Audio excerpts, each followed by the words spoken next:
went out to get a pack of cigarettes, but I left my wallet at home.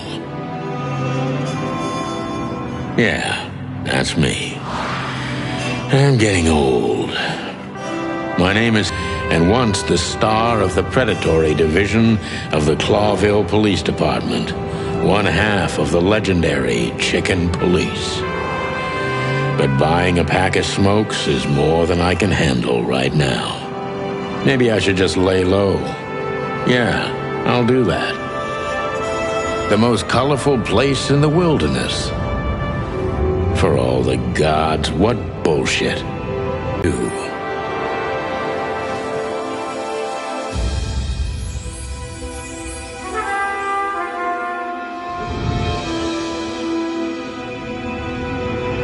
Still, what do I expect? We're living in a vast experiment, and don't even notice that everything got clucked up a long time ago. We believe in this wonderland of peaceful coexistence. Wolves and sheep, chickens and hounds. Yeah, sure, why not? It's just ridiculous. The dog eats the chicken. It's in our nature.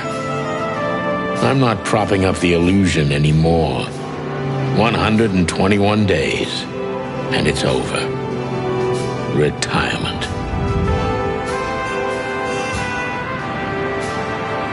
What could possibly go wrong?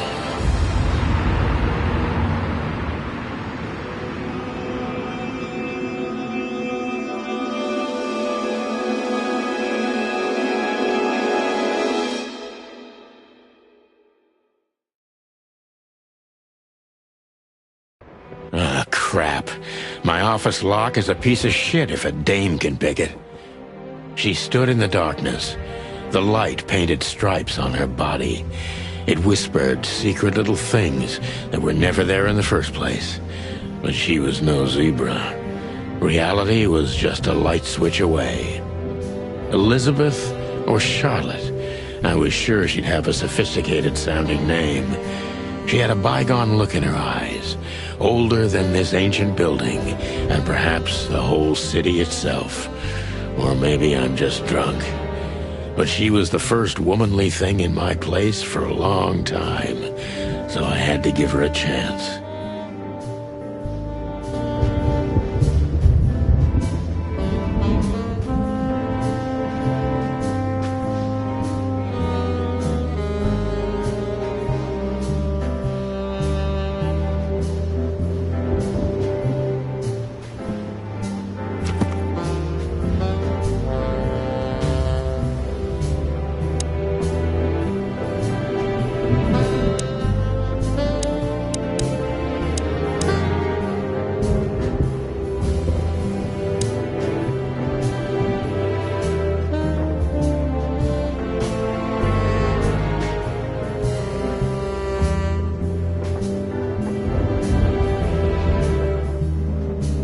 I wanted to travel the world when I was a kid, but I think I'm going to end up dead in here whether I like it or not.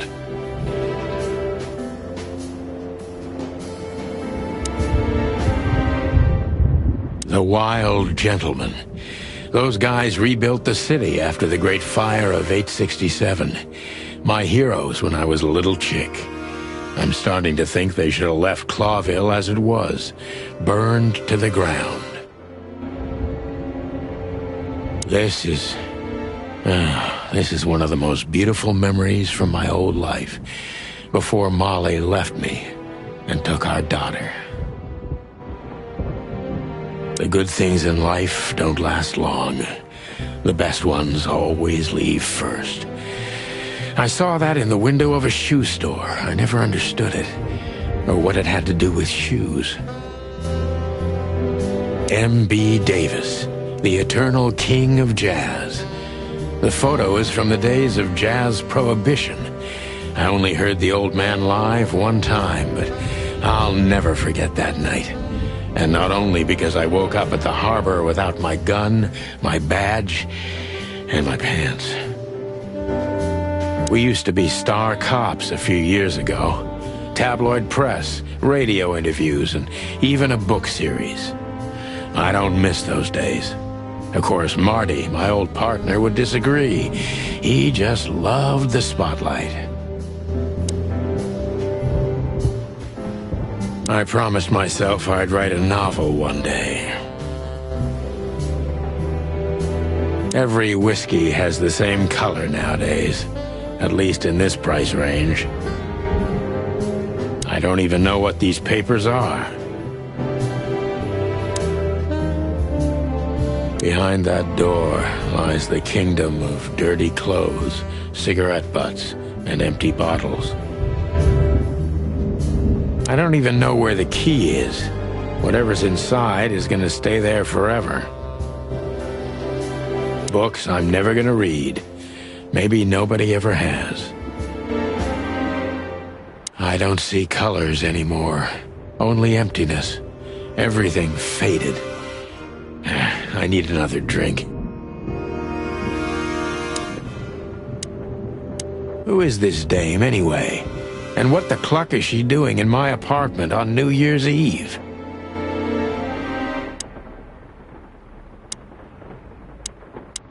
Let me introduce myself. My name is Deborah, Miss Deborah Ibanez. You're mistaken, ma'am. Oh, really?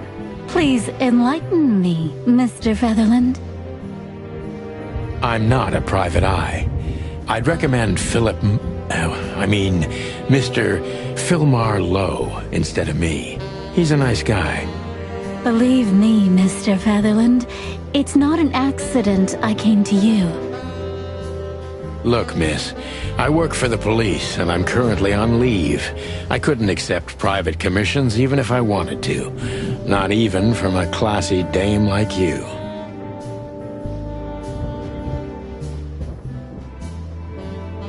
Let me introduce myself. Let me introduce myself. My name is Deborah, Miss Deborah Ibanez. You're mistaken. Oh, really? I'm not a private eye. Look, am I that easy to read? That's my job. But tell me, since you've invited yourself in, would you like a drink? I don't usually drink. Well, I've gotta have one. And it'd be rude of me to drink alone. So, maybe some sherry? If you insist. But bourbon, please. Thank the wild ones. That's all I have. What a coincidence. So come on, spill it from the beginning.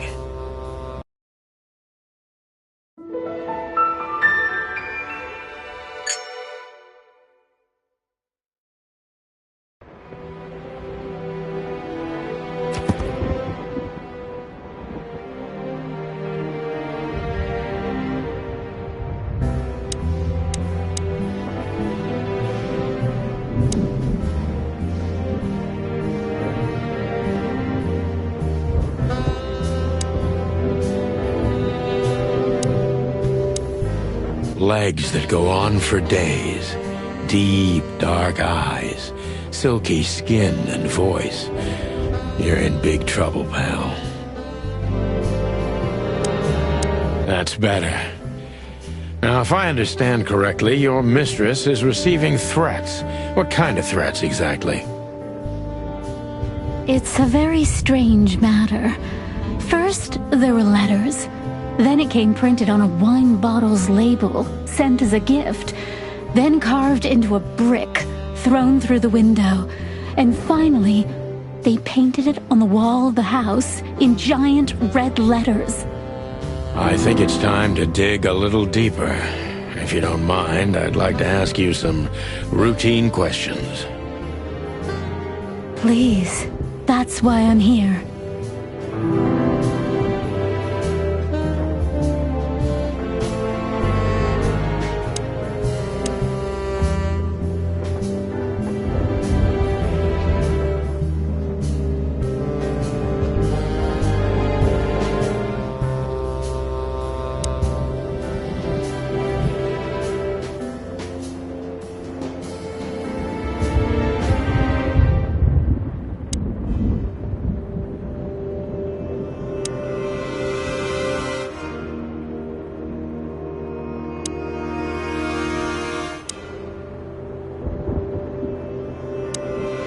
I must be cautious and smart. This dame seems shy, which I can use to my advantage. But I must be careful about what I say to her, or I can scare her off. Let's start gently, and when the time comes, we can go in hard.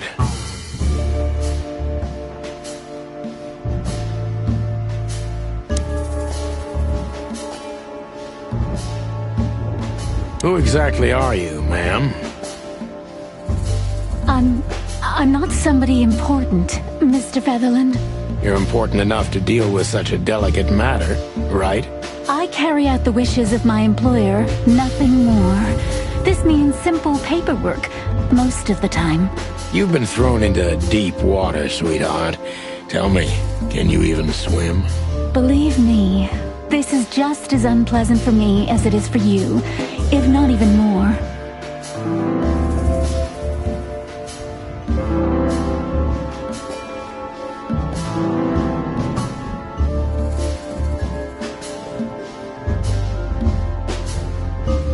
Tell me, which part of the city do you live in? Calavera Hills? Flowerville, maybe? Look, I don't want to answer that. I'm here on behalf of my employer, and not on personal business. Fair point, Deborah. Let's try a different approach.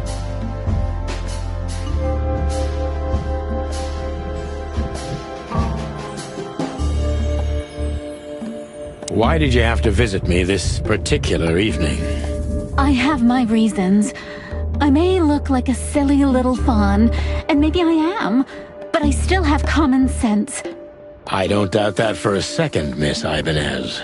This day is essential to my mistress, and she thought it's also important to you.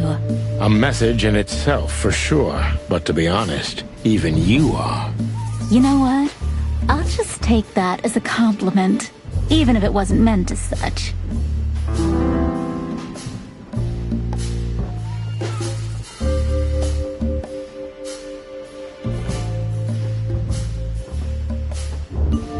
Why did you come to visit me? Why not your employer herself? My employer is Miss Natasha Katsenko.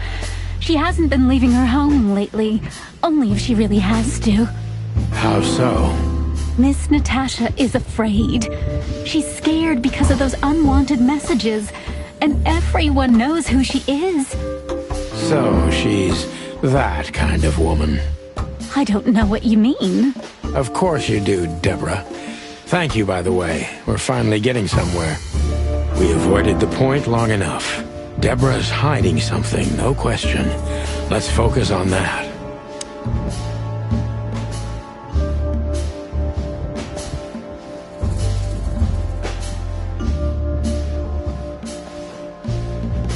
How did you get this address? You know, my mistress has exceptional connections.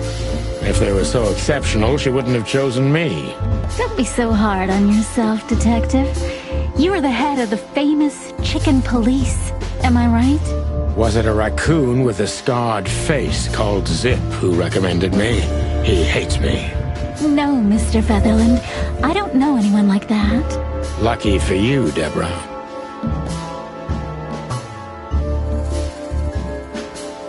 What do you want from me? Me? Oh, don't be silly, Deborah. I mean your employer. I was just talking to myself, out loud. Well, Miss Katsenko thinks you're a great detective, and you're also reliable. That's why I came. Did she also give you the lockpick? Please, could you let this go? I'm really embarrassed. Sorry, sweetheart, I'm just teasing you. As soon as I saw you, you were forgiven. That's very nice of you. It has nothing to do with being nice, Deborah, but you're welcome.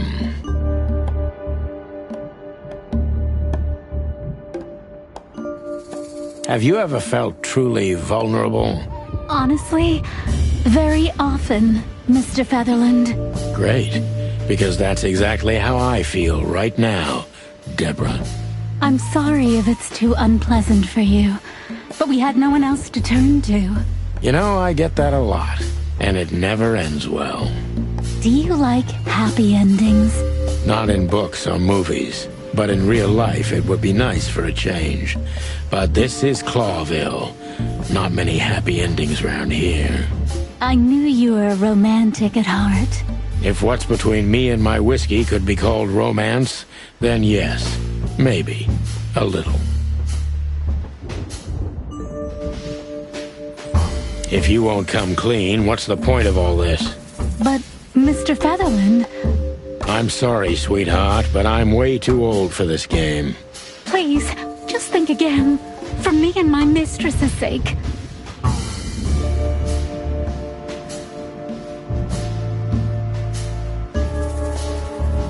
Tell me, Deborah, why should I believe you at all? Because my mistress trusts you. Should that be enough? If you really like what she thinks you are, then yes. Damn, what can I say to that? Look, I didn't mean to back you up against the wall. You have a way with words, sweetheart. Did you ever want to be a cop? No, not for the world. Heh, smart answer.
Be honest and tell me what you're so afraid of. You know, Mr. Featherland, my mistress's partner is Hobart Wessler. Or as most people know him...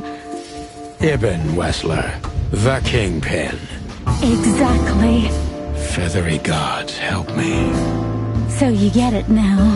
The secrecy. To put it mildly, I think I understand it all.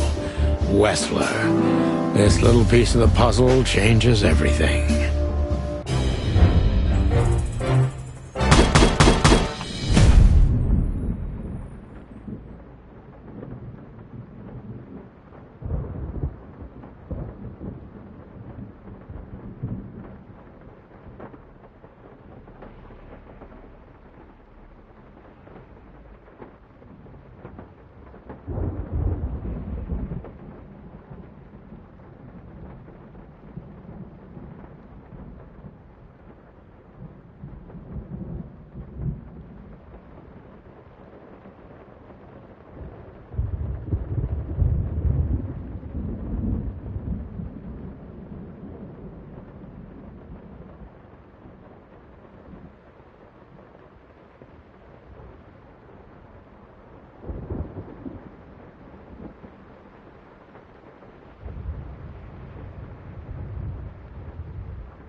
Legs that go on.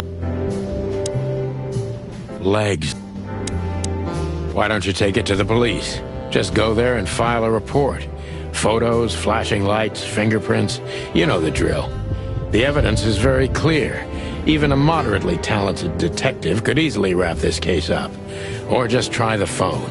555-111. Please, take a look at this. Well, okay. Let's see.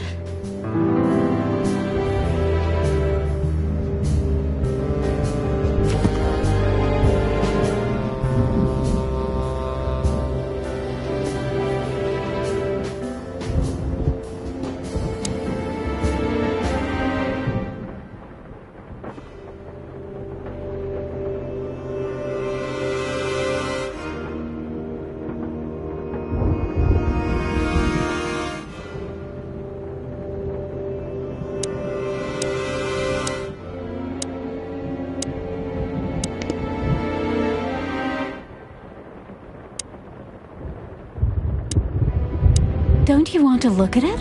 Yeah, of course.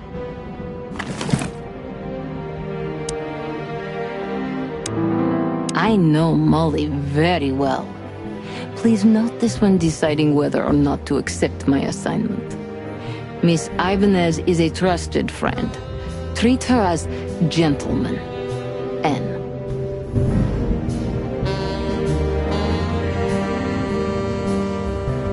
I felt like I'd been hit on the back of my head with a blackjack. Reality tilted. Molly. Good gods. What was her name doing there? I glanced at the opposite wall with the well-worn picture frames. Like an eternally dark hole in the wall. A missing piece. She was wearing a light silk dress and singing a lullaby. The waves caressing her beautiful long legs. Why Molly? Why now? Mr. Featherland? Santino, are you all right? What the hell is this supposed to mean? I don't know anything, Mr. Santino.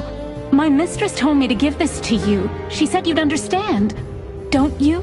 Oh, of course I understand, Miss Ibanez. I get it very well. But this case is becoming more and more confusing. It's starting to look like blackmail. Blackmail? Don't play innocent with me. But... All right. When can I visit? Visit? Me? Not you. Miss Katsenko. Oh, yes. You can find her at the Tsar Club. Didn't you tell me she's not the social kind? That she's especially unsociable? Or does she only like loud and crowded clubs? No, she's really not like that. But she owns the place.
Judging by the flyer, it must be a very busy club, especially on New Year's Eve, right? I'm sure you'll have no trouble finding Miss Katsenko, but there's one small problem, Mr. Featherland. Let me guess. Mr. Wessler better not know about my visit. Exactly. How did you know? 20 years experience, ma'am. Oh, and please, call me Sonny. It was a pleasure to meet you, Sonny. I'll talk about the rest with Ms. Katsenko in person. A good friend of mine would be happy to take you home if you'd like. I'd appreciate that, Sonny.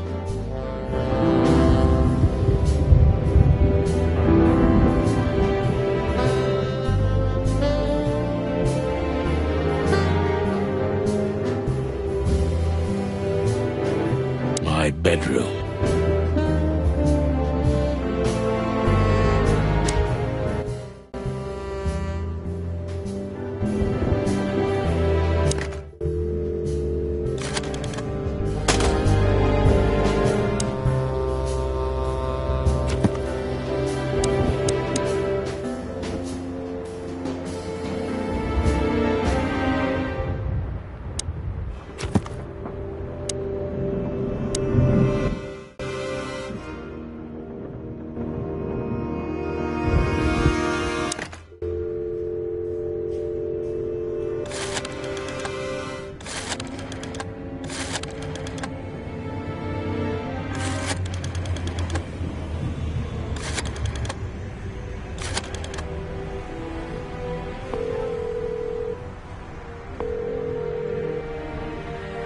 Hey, Lewis.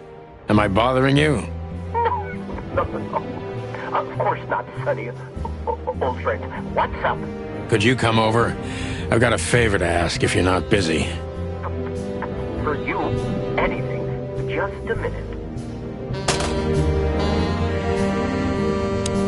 Lewis arrived a few minutes later.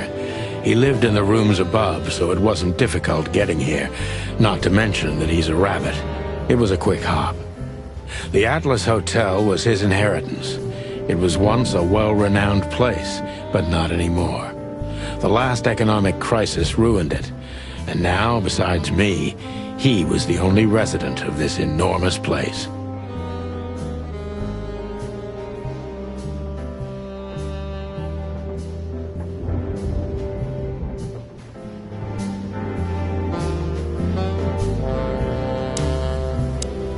The good old rabbit. I can always count on him, even on New Year's Eve. Thanks for being so quick, Lewis. Can you drive Miss Ibanez home? I have some things to take care of. Of course, Sonny. You know, anything for you. Thank you for being so considerate, Sonny. I appreciate it. Don't mention it. Goodbye, then. So long, Deborah.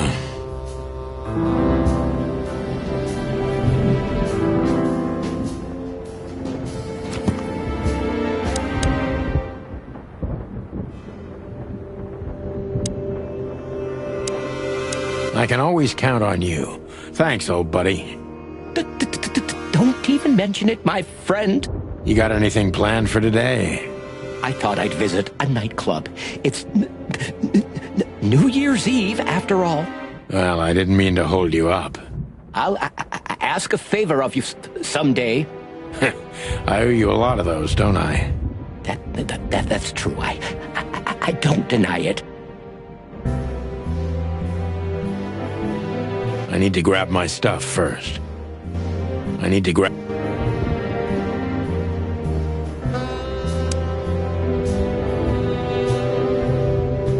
My last cigarette. She doesn't seem so dangerous that I need to... My wallet and my badge. The wallet is real. The badge ain't. Chief Bloodboil took mine. So I got this one out of a pack of cornflakes. Just in case. Before I visit the club, I have to take a detour. I've got a feeling that this case isn't going to be a one-man job. And there's only one bird in this city I can trust. My ex-partner, Marty. He's going to be at the station. I can only hope he'll be willing to talk to me.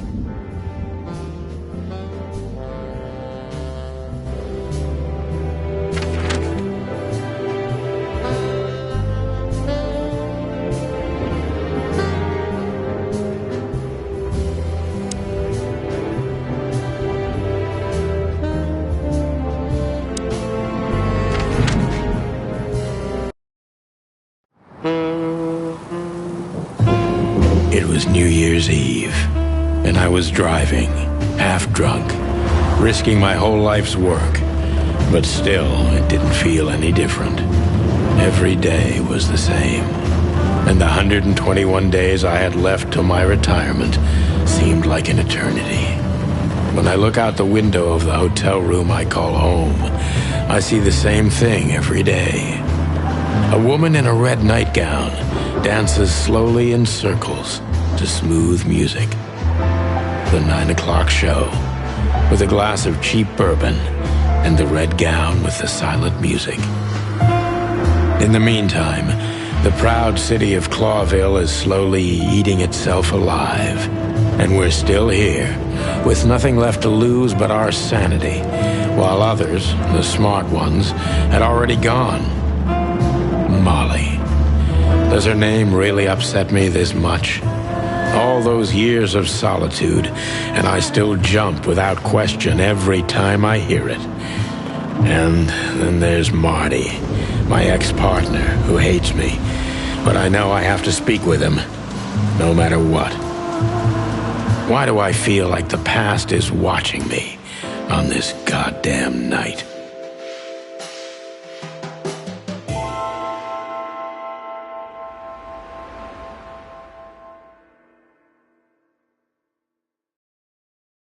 I knew where to find Marty.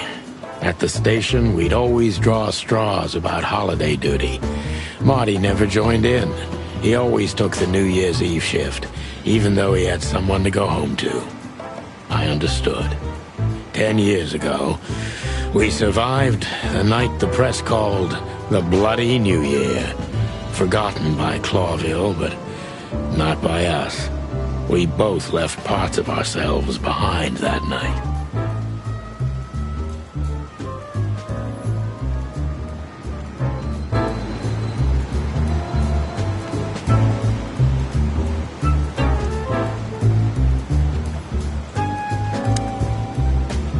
Every time this poster disappears, good old Blood Boil puts it right back, immediately. I tore it down at least 3 times already. Actually, it's a kind of passive-aggressive game for us with the Chief.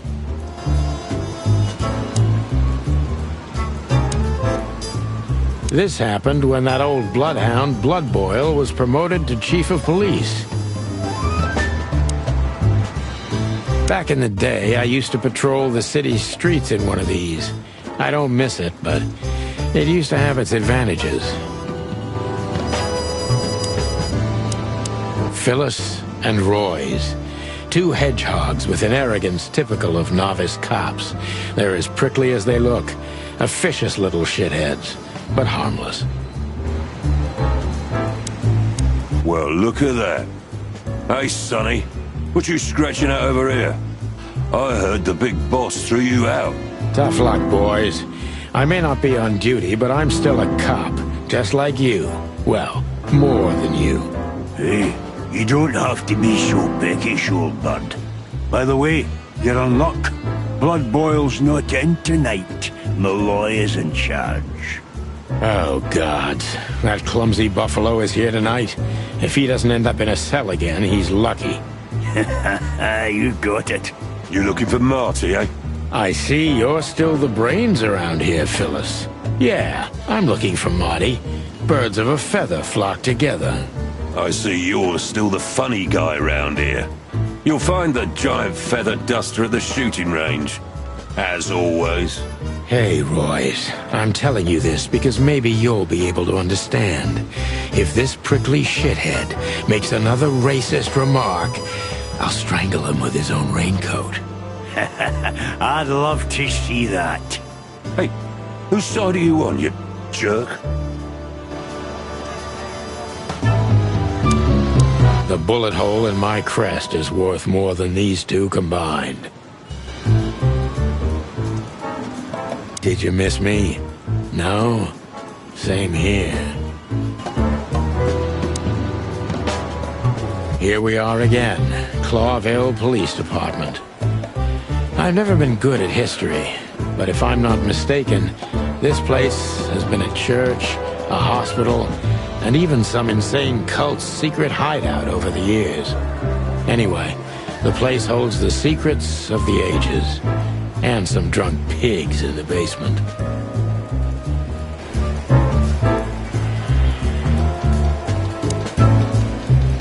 Monica Rosen. Receptionist in theory, but in reality, she's doing literally everything around here. Like the beating heart of the PD. She's too good for this place, even for this city. Hey, Monica. Hey, Boss Bird. What are you doing here?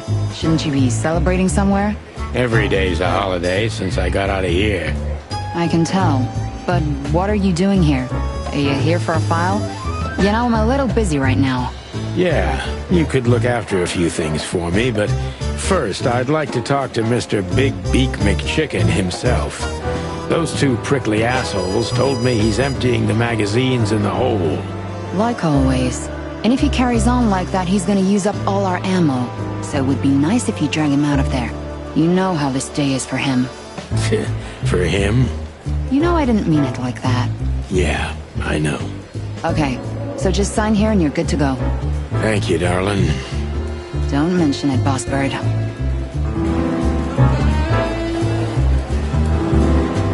Marty drinks this shit. I've never tried it, but I'm pretty sure it's gross. And probably toxic. What do you know about the Tsar Club? Nothing special. I've never been there. It's a famous place, though. Expensive cigars, unaffordable drinks, pretty gals. All the movie stars and politicians go there at least once a week. And all the big shot mobsters, too, I've heard. Yeah, I was saying the same thing. Still living in the Atlas? If something works, why change it, right? Well, if you like it there. Listen, Monica, you could, come by sometime.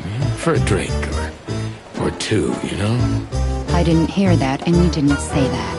Okay, got it. Sorry. Anything else, Boss Bird? Do we have a file on Hobart, Ibn, Wessler? Are you kidding me? We have a whole room just for him. Want the key? You can spend the remaining days of your paid holiday in there. No thanks. Never mind. You're a bit sassy today, aren't you? I'm sorry, Sonny, but I'm starting to shed my feathers because of this insane asylum. You know, New Year's Eve and Blood Boil's not here when he should be. Somehow I'm not sorry about that. Yeah, I bet you're not, Boss Bird. Natasha Katzenko. Interesting name. Is it real or just an alias? It's supposed to be real, but who knows? Good question. We have nothing on her. She's either clean or uses a fake name. Maybe both, but I don't think so. Aside from that, everyone knows what I know about her. Singer, star, the #1 babe in this town, so to speak. Thanks, little bird. It's something. Glad I could help. Soft and ordinary, but also somehow cold. Honor, strength, unit. We used one of these as target practice once. Not out of disrespect. We were just too damn drunk.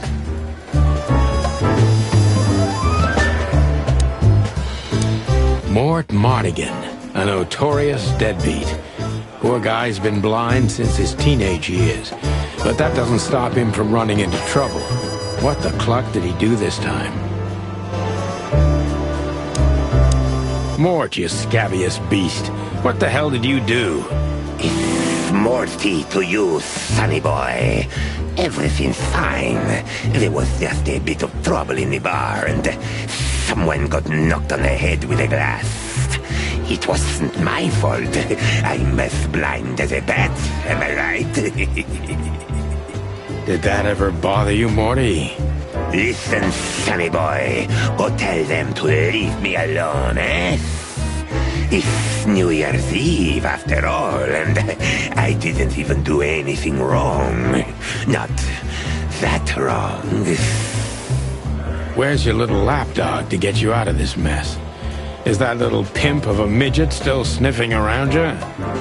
Jesse is a good boy, Sonny. And he's good to me, believe me. Oh, God, spare me the details. When will you finally realize that little shit's been using you? Oh, of course he's using me. What could a pretty boy like him want from this old monster, eh? Still, Sonny, I have no one else. You understand that, don't you?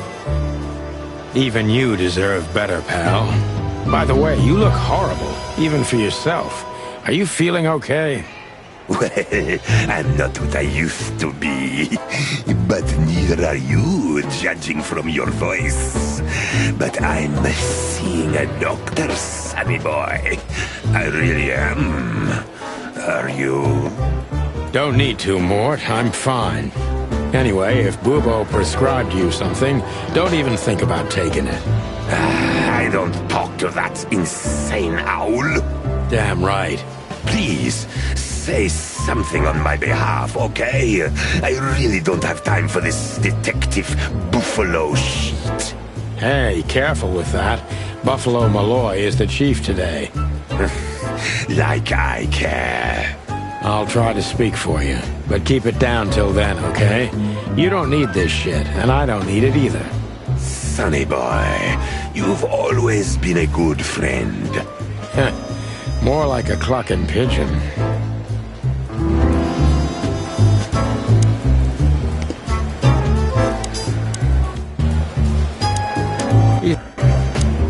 He's not a bad boy. Holy wild ones, look what the cat dragged in. Hello to you too, Bosco. I see you're busy, as always. I've been sniffing around one of the rundown joints. You know how it goes. And boom, this son of a lizard comes flying out the window. I didn't know the lizards could fly. So, Mort was being a bad boy again. Nothing unusual. And you? Still dying? I'm still a cop for another 121 days, Bosco. It's as unpleasant to me as it is to you. All right. No need to bite. Wasn't trying to mess with you. You have Moses and Plato for that. And of course, Blood Boil. Let's hope I won't run into any of them tonight. Looking for Marty, eh? Ever since you left, he's kinda lost. He's trying to hide it, but he's not the same bird. Well, I don't think we'll have a teary reunion, thinking about how we parted. Let me give you some advice, Sonny. Let him rage. He'll be the same after that. Anyway, he was the one that shot you, right? You should be mad, not him. It's not that simple, Bosco, but we'll see how he reacts. Thanks anyway. No worries, pal. How are the pups? They're real monsters. Life's a living hell. But it'd be even worse without them, you know? Yeah, you're telling me. Oh, right. Sorry. And how's life without the chicken police? Unfortunately, the worst half is still here. But it's good. It's so uneventful. What a coincidence. Want me to make a scene? No, I'm fine without it, really.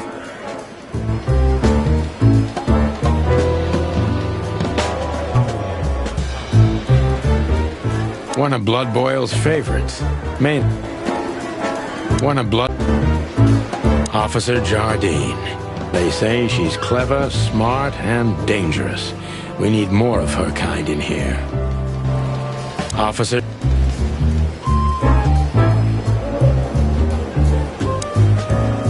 This is gonna be a hard ride. Last time we saw each other, he had a smoking gun in his hand, and I was bleeding. I don't know how we can get past that, but it's worth a try.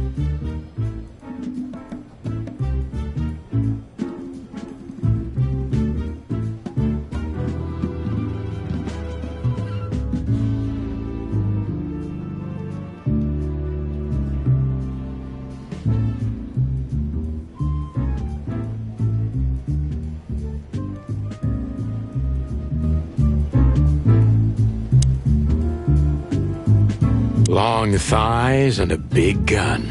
That's Marty's idea of a perfect woman. Can't blame him for it.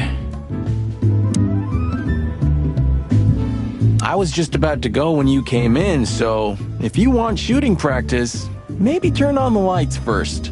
You're right. I'm gonna do that.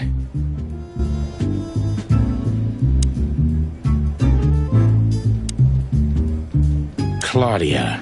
Tiny, dark, and angry, and hits you where it hurts the most. I know her well. Marty calls her Susie, and I have to say, this little she-devil pulled us out of many tough situations over the years.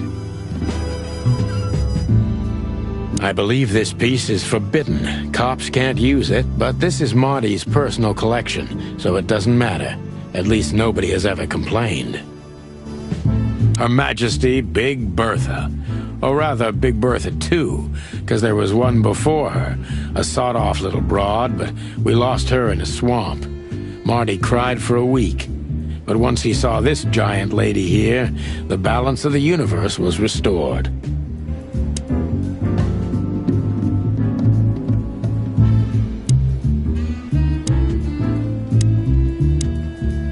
Marty looks good, big and loud and angry as always. Hey, Marty. Oh, well, look who's here. Hello, Boss Bird. Were you lost? This is the PD building, you know. Cut the shit, Marty. We're better than this. Well, at least you are. Better than anyone, huh? Marty, come on, let's forget that. What's past is past. Easy for you to say, Sonny. Damn it, Marty, you shot me, remember? I almost bled to death. Hell yeah, I remember. Unfortunately, my aim wasn't good enough.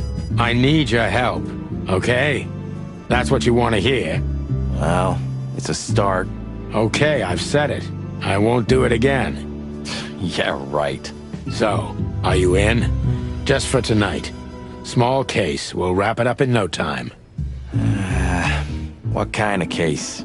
A personal one. How personal? Very. The kind of case where if you come with me right now, you're not on duty anymore.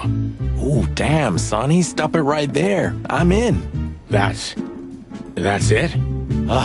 Do you know how boring life is here without your stupid, reckless shit? Soon enough, I'll shoot all the ammo in here out of boredom. Right, so, tell me, what's it about? I'll tell you in the car. Ooh, can I bring Bertha? Ah, for the love of... Marty, this is a routine case. You can't bring your shotgun, okay? Bertha stays. Okay. But at least Susie can come, right? All right, Susie can come. That's what I want to hear. Marty looks good. Hey, Marty. Yeah, very funny. We're good, by the way. Mostly. As good as... Hey, Marty, what about Laura? How come she didn't eat you yet? Yeah, very funny. We're good, by the way. Mostly. As good as we can be after all these years. Glad to hear it. She asks a lot about you. Really? Yeah. She always hated you for getting me into trouble all the time. Understandable. But she also felt sorry for you. Ah, well, thanks. That's much better. If I'm honest with you, she loved the chicken police, Marty, better than this one. Well, I think I'll take that as a compliment. Whatever, Sonny.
So, Sonny, you still limping? The pellets tore my right hip to pieces, so yes.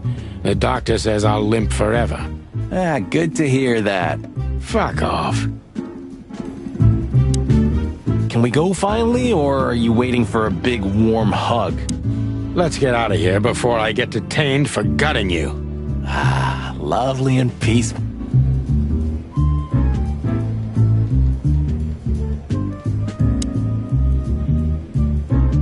Still drink coffee? Yeah, my only poison. Except for guns, of course. And women. We could visit our old haunt. What do you think? Oh, a nice cup of Zips coffee and the hot dog. I'm in. Oh, and maybe we'll get into a little fight too, huh? If it comes to that, I'm leaving you without a blink. Oh yeah, like last time? Those were, different times, Marty. With a different Sonny. Well, all right. To the city, then. You don't have to come with me, you know. Okay, I know. Let's go. Sonny, there's a little problem. Not so little, and it smells, too. What the furry hell is Blood Boil doing here? Well, it seems we can't avoid speaking to him. Oh, yes, we can. You have your rifle with you, right? What? Just kidding. Sort of.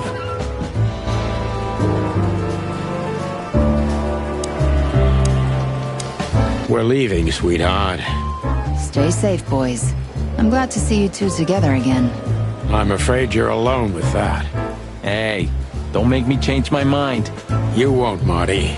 I bet you can't wait to get mixed up in some serious trouble again. Yep, that's true. I'm serious, boys. Be careful out there. We're big birds, Monica. We can take care of ourselves. Mostly. Okay, but take care of each other, too. Will do, Monica. Yes, ma'am. I see you're swamped, buddy. I've sent the old lizard away. I don't need him to foul the air anymore. I hate his kind anyway. Well, because he's a reptile.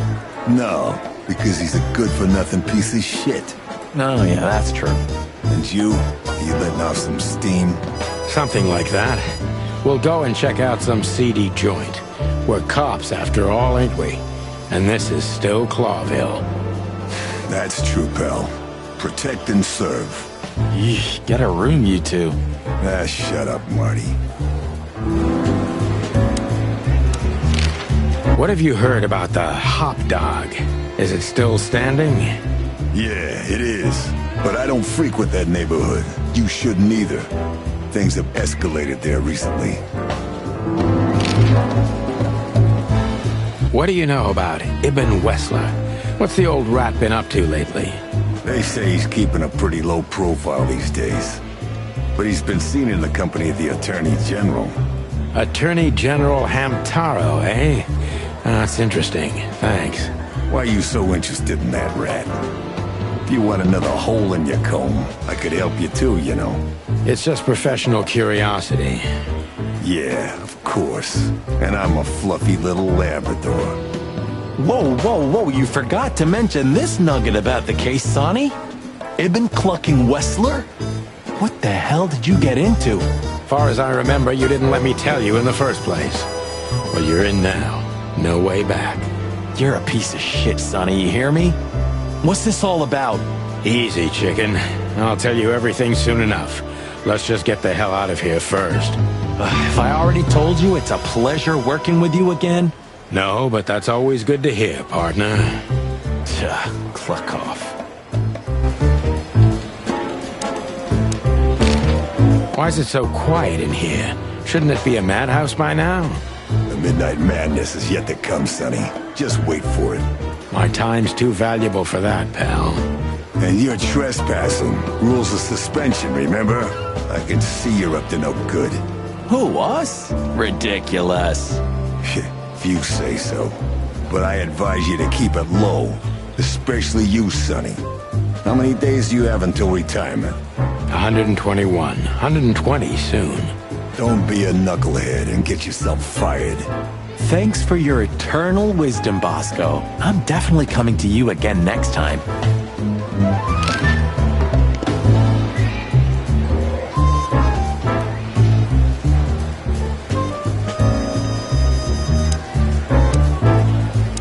Chief doesn't seem to be in a good mood, but he never is, actually. What a surprise. The two pigeons back together.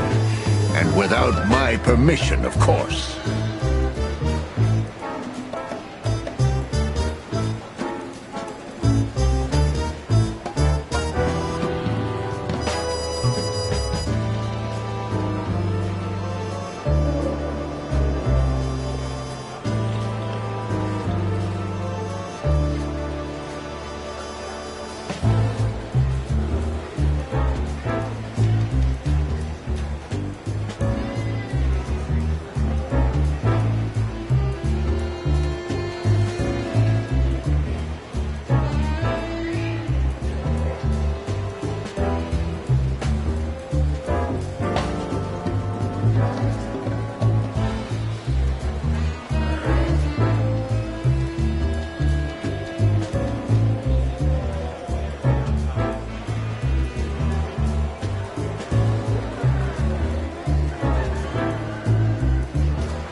Chief Bloodboil.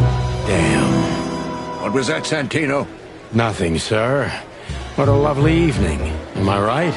I don't want to hear your crowing, Santino. What the hell are you doing here? Hey, careful with the racist barking, old hound. Oh, it's getting hot in here. Can we just skip this part? It's New Year's after all. And you're on duty, if I'm not mistaken, Martin. Where do you think you're going? That's it, boss. To serve and protect. Sonny was in the neighborhood and stopped by to say hi. He's a cop too, right? Only on paper, and you know that very well, Detective. I don't want any trouble, boss. I just wanted to say hi to Monica, and then this feather pillow showed up. I invited him to grab a quick coffee. You can allow him that much, can't you? Your coffee breaks usually end up in shooting or brawling, chickens. Oh, just a coffee, boss, I swear. Oh, have a heart. It's New Year's Eve, and I haven't seen my old partner for so long. How touching. You shot him with a shotgun, if I remember. Family quarrel. For all the marrow bones of the world, get the hell out of my sight!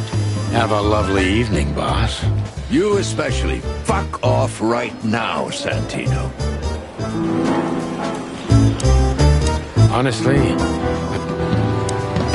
What is it, Santino? Nothing, sir. And you need something, Martin? No, sir. Then get out of my sight, birds.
The hop dog was like the last warning.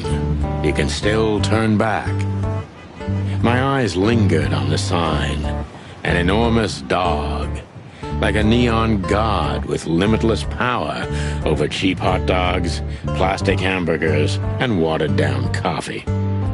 The cold light called me, but I didn't want to get out of the car. If we went in, we were all gonna be pancakes, kept together by cold syrup. Marty's worried look shook me out of my reverie. Oh, cluck. Was I talking to myself again?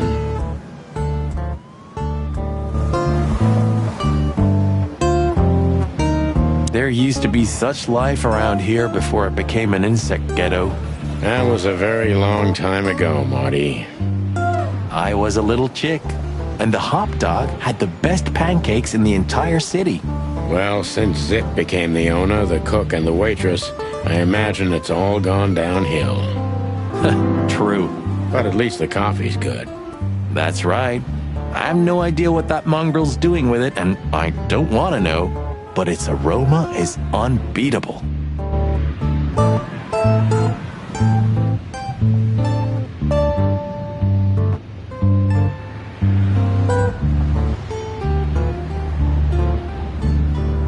Peaceful, isn't it? Because the whole town's probably drunk by now. Maybe that's the only way it can bear itself.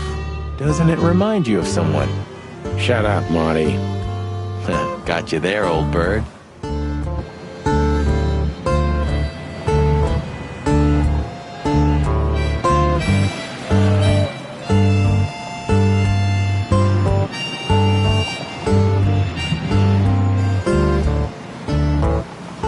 Could this wreck belong to Zip?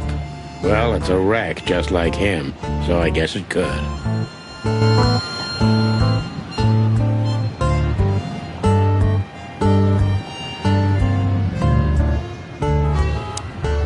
Look at the poor bastard. He's looking okay, Marty. Remember what we saw when we worked at the Hive? Wild ones. Don't even remind me. Trying to forget that shit every day. It's been even worse since. I guess you heard about the riots. Who hasn't? You know, people are afraid that the Great Fire will happen again, and those hive houses are pretty flammable. I don't speak of the devil, Marty. But to be honest, I have no idea how this insect matter can be solved. I do. We just open the ghettos and let the insects live among us like they did for centuries. Your heart is pure gold, buddy. But you know it's not that easy. Clawville isn't what it used to be. Maybe he can't understand what we're saying. Or he just doesn't want to talk to us. You think I'm indifferent about the insect issue? I didn't say that, boss. It's never too late to change, Sonny. I hope you're right. Hey, pal. Can you hear me? Is he deaf? I don't know. Maybe he just doesn't understand what I'm saying. Or he doesn't want to. That's also very likely.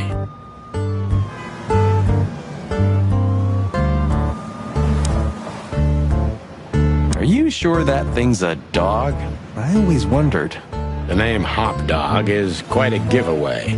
Don't you think so, Mr. Detective? Sometimes the most natural connections lead us astray. Who said that? A natural-born genius? Yeah, right.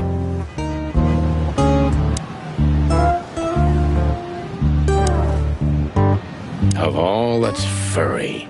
Is this still a thing? The situation's getting even worse, Marty. Have you heard how the young mothers of the Cobbler District are forced to make a living? I have no idea what goes on in the hive, Sonny. I don't think I want to know. But you're still gonna tell me, right? Prostitution is the lesser evil. What's worse is that some folks have to sell their kids when they're still larvae. Wait, what? Why? They pay a hefty sum for each of them downtown. They sell them as gourmet food in the most expensive restaurants. Oh, I'm gonna be sick. We made this city, Marty. Clawville didn't do this to itself. Don't ever forget that.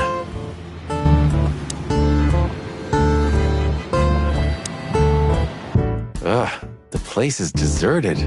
Poor Zip. You're right. Yep, the guy's middle name is Bad Luck. That's for sure.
And voila, the master himself.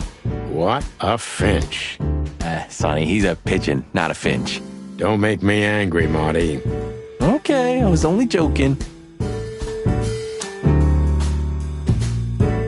The highlight of my day. Yeah, I can smell it already. How does he make the coffee here so special? Look at that mangy trash panda and tell me, do you really want to know? You're right. As always.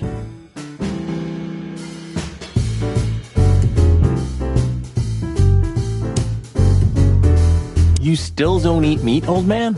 I'm a rooster, a chicken. Why the hell would I eat meat? I don't mean real meat. I'm not a lunatic. But a meat substitute? There's about 10 different kinds. Have you never tried any of them? Why would I? If I don't eat meat, why would I eat a substitute? Because you can. That's the point. Wild gods, Marty. Stop being such a sheep. Do you fall for those adverts? Substitute isn't meat, Sonny. And if it's tasty, why wouldn't I eat it? I don't care what you eat. But don't be surprised when you lose all your feathers or you try to bite off your own leg one day. The door didn't look like this last time. Yeah, because last time you tore it out and beat that baboon with it. Oh, yeah. I remember now. So that's why Zip remodeled the whole place. He had to. We didn't leave much of it standing. If I didn't know how nice we are, I'd almost hate ourselves. Welcome to the club, partner. He sure didn't get any younger. Or prettier. You think he's still mad at us? Frankly, Marty, I don't give a damn. Hello, boys. Now, get the hell out of here while I'm asking nicely. Hey, is that how you greet two old friends? Hey, I'm not joking, Sonny. I got a shotgun under the bar. No, you don't, because if you had, we'd arrest you here and now. If there's still life in you when you're full of buckshot. It's going well so far. We're just here for a coffee, Zip, okay? Like old times. Nothing's like old times. Haven't you noticed? Yeah, as a matter of fact, it's quite noticeable. Shit. All right. And where'd you blow in from? We haven't been anywhere yet, but we're going somewhere. Everybody's going somewhere, right? Tell me, how much do you know, Zip? That depends. How deep is it? Bottom of the well kind. Goes down around Ibn Wessler. Holy hell! Wessler? You've dipped your wings in deep shit, boys. If you've got anything on him, don't keep it to yourself. We'd be grateful. Grateful? Maybe you're not gonna trash my joint this time, eh? You know, Ibn's acting strange nowadays. He always believed that if you want something done, you do it yourself. That's how it was for years anyway. And? But now, he left his real estate, the fish racing clubs, the casinos, and the bars to his right-hand man, Mongrel Mick. And ever since, he's been kinda weird. Bottomed out, brooding in the seediest joints of the city. Nobody ever knew him to be like this. Weird, huh? Yeah, weird. Do you think it's about a lady? It's always about a lady. Well, there is a woman. I knew it. But not like you think. Is this gonna cost much? Only a favor, like the good old days. Okay, I'm in.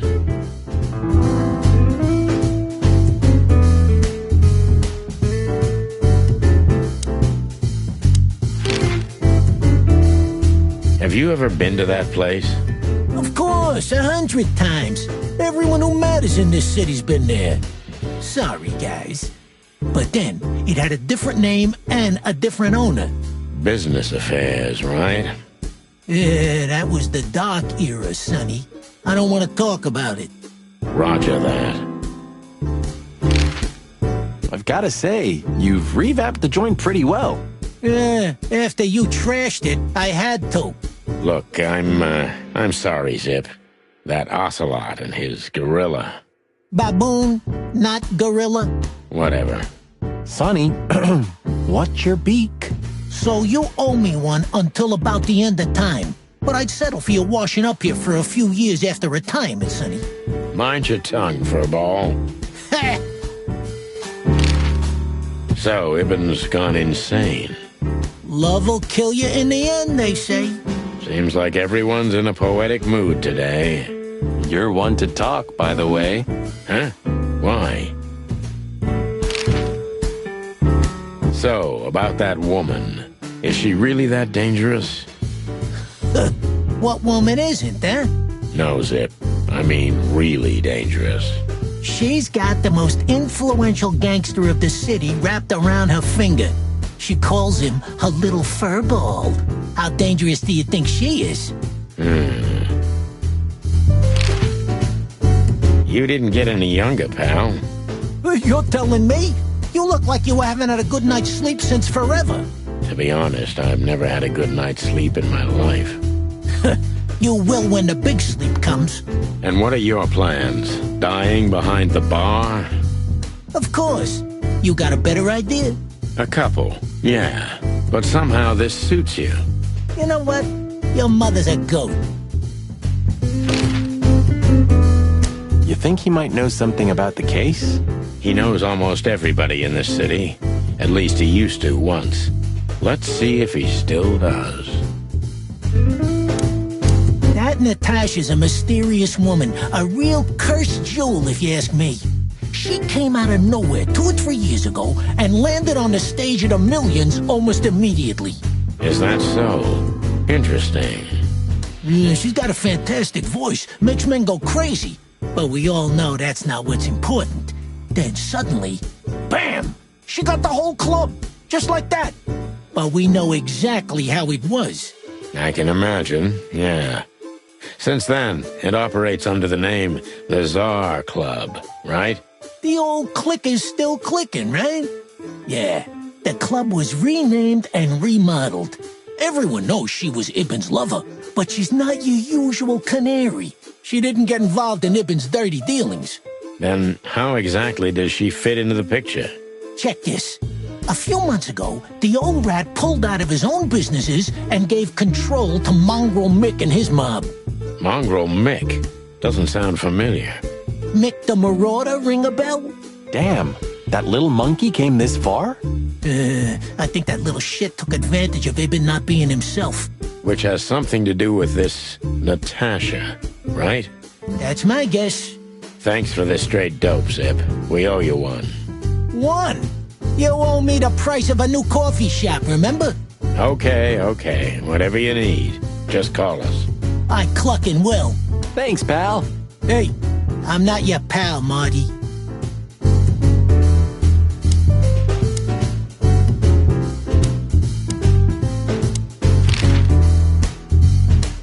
You sure talk a lot. And maybe the past is haunting me. Once a rat, always a rat, right? Aw, come on, Zippy. Don't be so hard on yourself. You got out in time, and you've been living an honest, ordinary life since then, haven't you? Yeah, right. How lucky am I, eh? It's more than what many others get, believe me.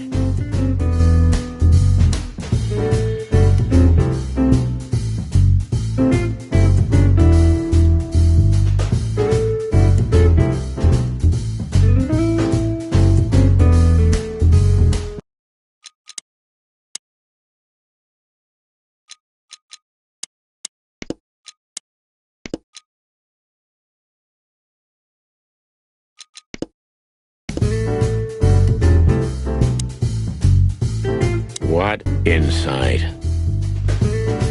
Well, that's a good question, pal.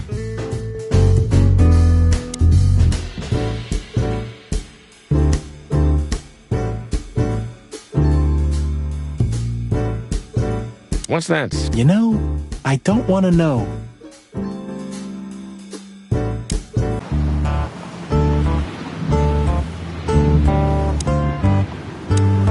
Poor Bug Eyes. At least he's playing music. I mean, he's doing something. Most of the destitute take up drinking or drugs. Or worse. You know about the light. You mean the light the insects believe in? Yeah, their afterlife. If they want to go into the light, they set themselves on fire. Yeah, I've heard that. Maybe it's not a bad way to go. That depends on your point of view.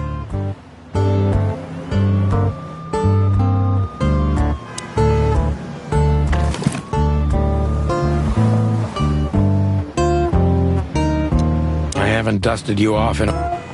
Ironic, but ever since I've been on furlough... Oh, man.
My condolences, pal.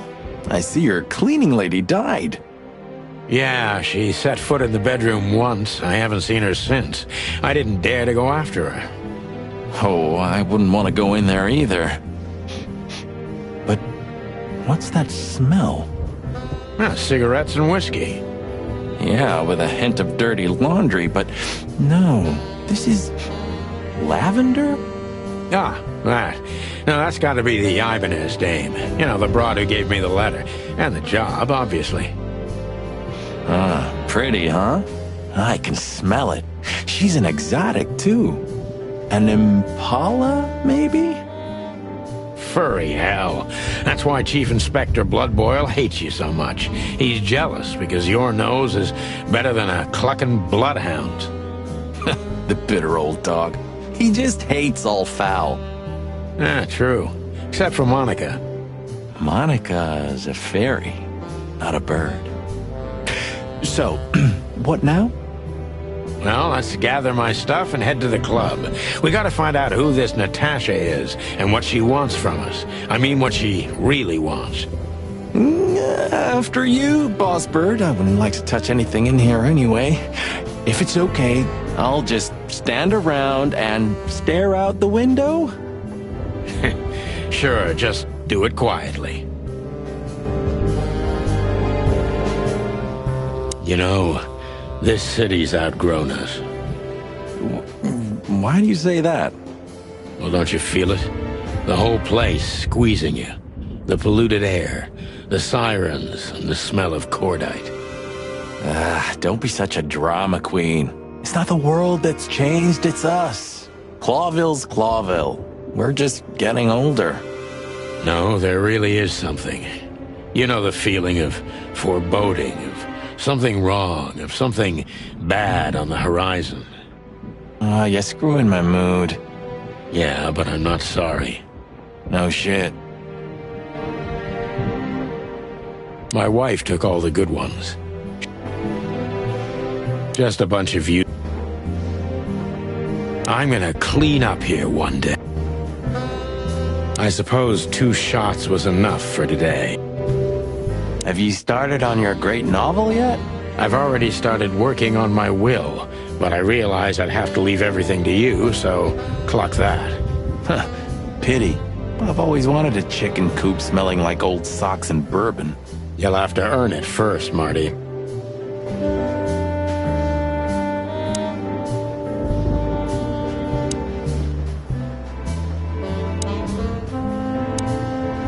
You're getting older, Marty. You look like shit. Ah, gee, thanks. I thought angels don't grow old. Leave it, will you? Sure. Boo-hoo. When was the last time I was here? I don't know. Years ago. When Molly left. Whew, that was a wild night. Yeah. You know, Sonny, you can call me. Not just when you want to investigate some shady case from a shady dame and you need a big meat shield to cover your ass. Times have changed, Marty. And I don't call anyone. All right, Boss Bird. Whatever you say. Have you been there before? Never. You know, it's not my style. It's too fancy for me. I'm more like the smoky, smelly, ramshackle little joint type. Yeah, same here. But we're not gonna mingle like this, right? We're not searching for a tailor on New Year's Eve, okay? We'll go as we are. That'll be exciting. Let's just stay out of trouble, okay? What trouble? That's the spirit. So she just turned up with a message and this flyer, and you fell for it? Maybe I was bored. Or maybe there's more to this thing than meets the eye. Yeah, there's always more. Maybe I just wanted to meet you, for old time's sake. That's not funny. I've never had a good sense of humor. You know that better than anyone. That's for sure. So the Tsar Club, huh? My city's on fire. Sounds good. But that's all? It's kind of weak for a clue. It's not a clue. It's just a guide. By the way, it's New Year's Eve. We deserve some fun, right? Well, that's true. But it's never that easy with you, Boss Bird. There's something you're not telling me, right? Nothing important, Marty. Yeah. If you say so. Oh, hi, Mr. Sinclair. How are we? Sinclair is doing fine, thanks. Anyway, you still talk to your guns? Yeah. And so what? Other animals talk to their plants. Crazy, isn't it? At least a gun has a soul. And it's useful. I can't believe you're allowed to walk around freely, Birdie. Oh, if you only knew what I'm packing right now. I don't want to know what's under your feathers, Marty.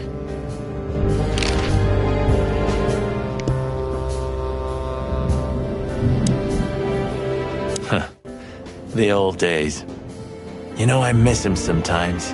What? The hype? Us as celebrity cops? Nah, the work, the buzz, the phone ringing at 4 a.m. and knowing if you pick it up, you'll be dragged into something terrible, because that's your job. And of course, you pick it up every clucking time. I'm not sure it's healthy to enjoy that. Hey, no healthy animal becomes a cop in Clawville. Yeah, true. So this is them. Yeah, the Wild Gentlemen. They were role models when I was a kid. Well, you must have been a weird kid, which ain't surprising. My idols were the White Wolf and Super Squirrel. The White Wolf, eh? Explains a lot.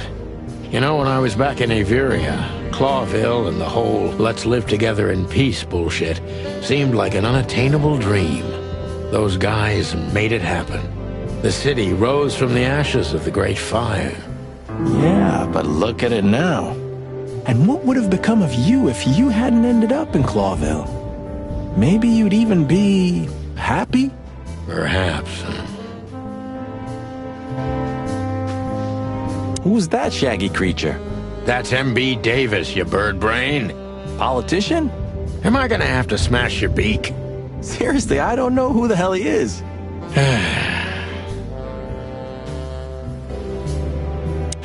Man, I can't imagine how you feel. The only good thing you ever had, huh? Shut up, Marty. Sure. I didn't know you used to be a kindergarten teacher. But leather? It's history, so back off. I'm touched by the trust you have in me, Boss Bird. There are things better left undisturbed, okay? Yeah, got it. You weren't an orphan, were you? That would explain a lot, you know? You've never talked about your family. No, I wasn't an orphan. My parents are dead, but most of my family still lives somewhere in Averia. Then what the hell still keeps you in Clawville? There's nothing remotely good here, especially nothing as good as a family. I had my own family, Marty. Not anymore. And Clawville is my home, like it or not, because that's what I deserve. Ooh, okay, I get it. You weren't an orphan. No, I was. You weren't an orphan. I know. He's the guy who smuggled cocaine in his prosthetic leg, isn't he? One more word about Mr. Davis, Marty, and I'm gonna wring that ham-sized neck of yours. You don't have to cock-a-doodle immediately, you know. I'm just clucking with you, okay? It's like it wasn't even us. You're not becoming sentimental, are you? No, I mean, we were suckers for sure, but looking back now, I feel at least we knew what we wanted. I still know what I want. And what do you want, Marty? A lovely wedding and a long honeymoon. Laura deserves it. And I also want Blood Boil's job. A rooster's never gonna be police chief, Marty. Not at this time. Not in this place. Thanks for putting me in my place all the time. I hope you don't call me again for another 5 years. She was the one, right? I mean, the one. So? Marty, I don't want to hear it. I don't want to hear a single word. Are we clear? Jeez, calm down, boss bird.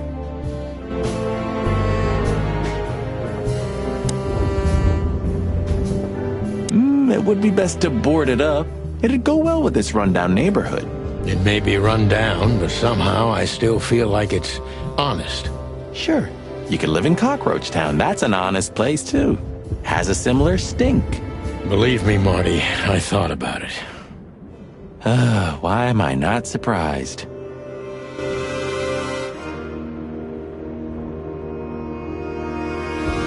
Maybe in another lifetime, old bird.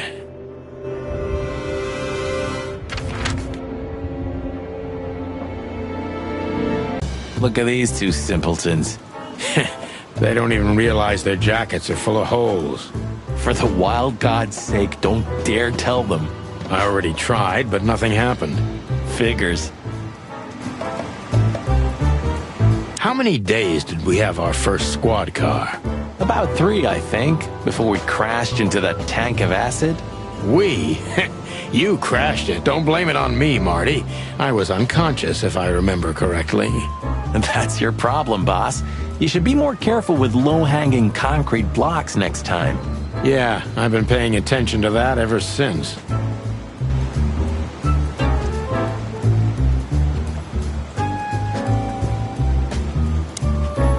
Hello, gents. Everything all right? Aye, everything's just fine, Sonny. Well, look, the chick police are together again. What a time to be alive. Am I right, Royce? You're right, Fuss. Hey, that reminds me. Look at what I found under my coat. It's Her Majesty Big Bertha in the flesh. Whoa, don't shoot. We were just joking, okay? We don't want any trouble. Yeah, I was just joking, too. I'll never get bored with these two. They're so cute. I wonder why they thought you would shoot at another cop. Hey, it's just happened once, okay? Am I right, boys? You're right, Marty. And we all know it was an accident. See? Looking at these two, I think our world is ready to be annihilated. What is it, chickens? Look, Marty, the pincushion can talk. Amazing. Fuck off.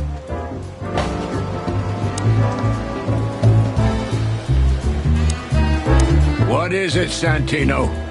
Nothing, sir. And you? No, sir. Then get up. I see blood boils here. We're in deep guano for sure, Marty. Isn't it your lucky day, huh? Are you thinking about some stupid shit again? We? Excuse me, sir, but what do you mean? Great wilderness. Just keep a low profile, will you? It's New Year's.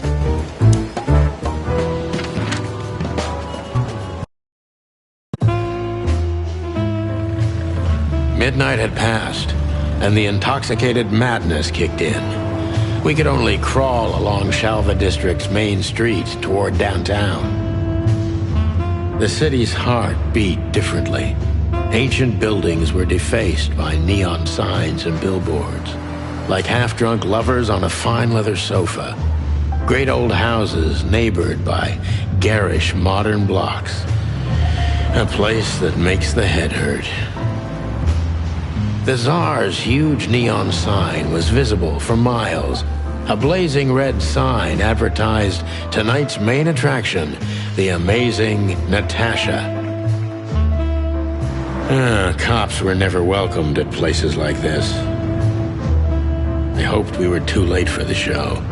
We had to be inconspicuous, but it was never easy with this bird mountain by my side.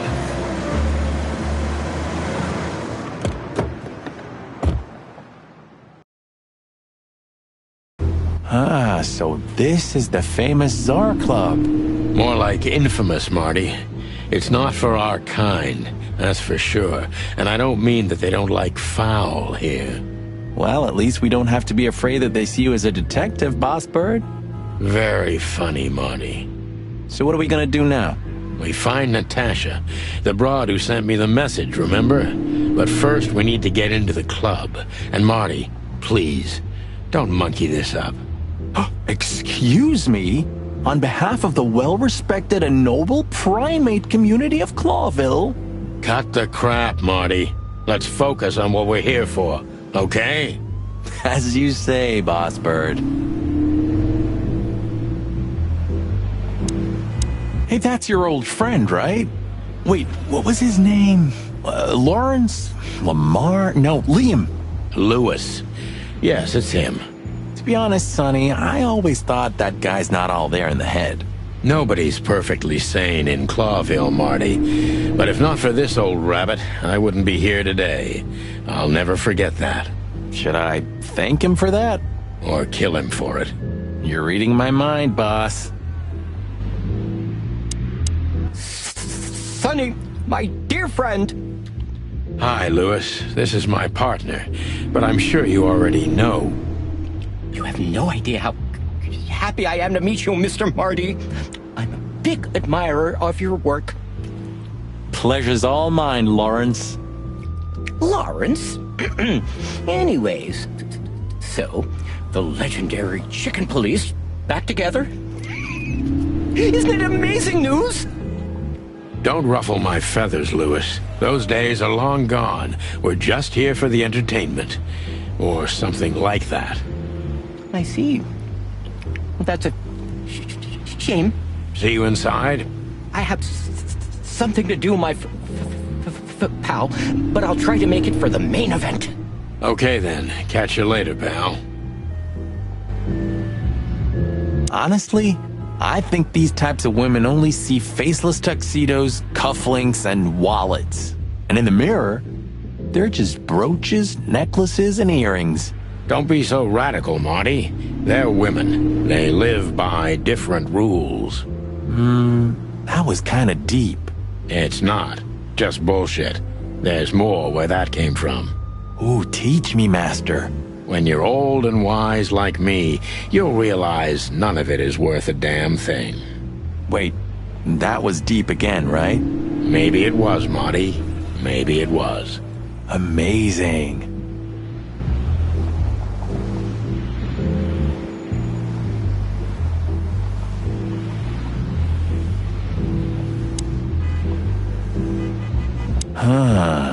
You know, seeing this, I can't wait for the show. The girls? New Year's Eve's once a year, right? And we're not on duty. Have I asked how Laura's doing? Whoa, hey, I was just kidding, okay? My relationship with Laura is unwavering, like the rhino beauty on this picture. Interesting taste you've got. Feathers, scales, or dermal armor, a lady's a lady, my friend. Thank the wild gods for self-sacrificing gentlemen like you.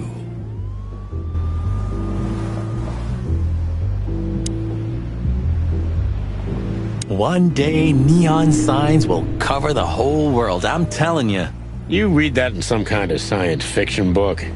No, it's just what I think. Oh, so you have your own thoughts now. The world's really moving forward. Pluck off, Sonny.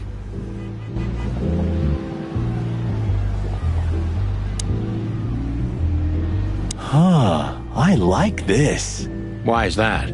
I don't know. 'Cause it's moving, I guess.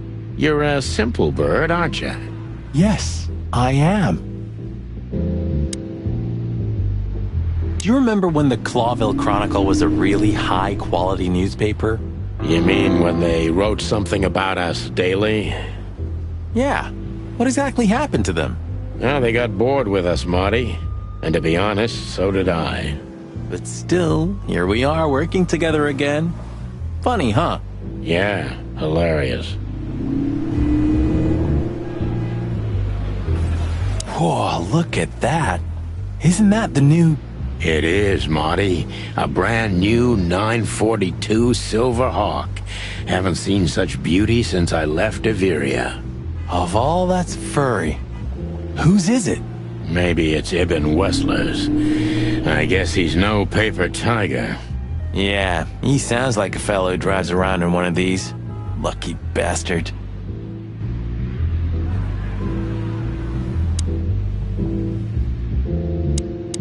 Jeez, look at that guy. That's not a guy. That's a demon. Straight from the dog-eared pages of a cheap detective novel. Yeah, I bet his name's Bill. Nah, he's definitely a Bob. $5 for Bill? Okay, I'm in. Howdy, pal. Gentlemen, how can I help you on this wonderful, chilly night? We're expected in the VIP lounge. My apologies, but I don't remember ever seeing you gentlemen here before. May I ask? Stop right there, big guy. I get it. Yeah, I know exactly how this works. So what do you have to do to get in? Nothing's easier, sir. Are you on the list? The list? Yeah, don't tell me you forgot. I'm afraid I did, Marty. Sorry, big guy, but I'm pretty sure we're not on the list tonight. That's a shame. I'm really sorry, sirs. In that case, you can't come in. Yeah, right. Thanks. My pleasure, gentlemen. That fella's built like a brick shithouse. I don't think we'll be able to just sneak past him. Wanna bet? Not today, Marty. Remember, we must avoid suspicion. Okay. No trouble. I get it. It's okay, Bertha. Maybe next time. What was that? Nothing. Just the wind. Did you bring Big Bertha with you? Gods, no. What are you thinking? What idiot would bring a shotgun to a club?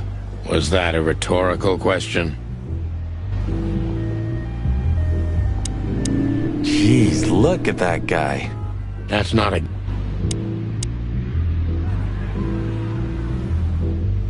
Look, I really don't want any trouble, but...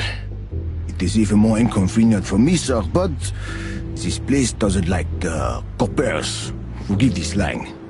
I can't let just anybody in, and there are some I am strictly forbidden to. Please, you have to understand. Listen here, you cow. Do you have any idea who we are? You ever read the papers? Of course, I know who you are, sir. I read the news and more, and I must admit it's an honor to meet you in person, Mr. Santino Featherland and Mr. Marty Machikin. The Bell of the Pantheress is one of my favorite books. Oh my God, not the books again. So it would be terribly inconvenient for me if I had to use force on you, gentlemen.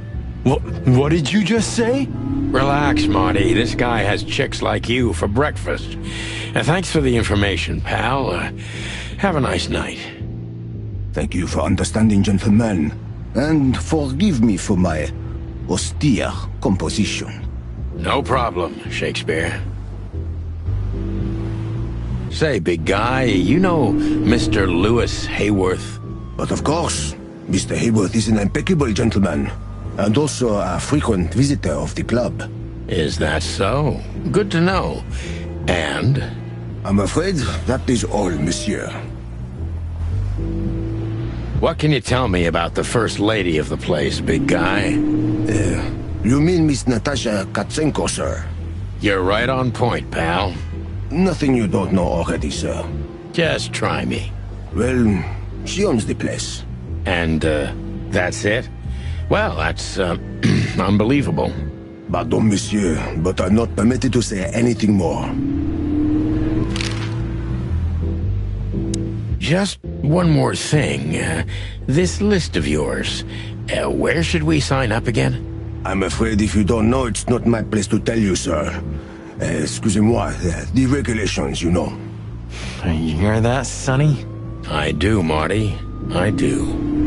I'm gonna lose my crest from this guy. Just wait. Just don't get too excited, Marty. Not tonight.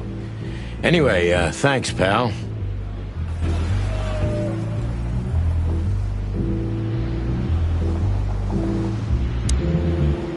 Look, Lewis, that bouncer over there. Well, yes. He is a bit intimidating, but his manners are impeccable. Am I right? Yes, indeed, but it seems tonight we're not on his list. Oh, I see. Oh, I get it. I get it. You'd like to go in, but he won't let you. Yeah, something like that. No problem at all. Come with me. I'll talk to him. Much obliged, pal. Yeah, thanks, Bunny. Excuse me. Ah, jeez, what the hell's wrong with you, Marty? What? Did I say something wrong?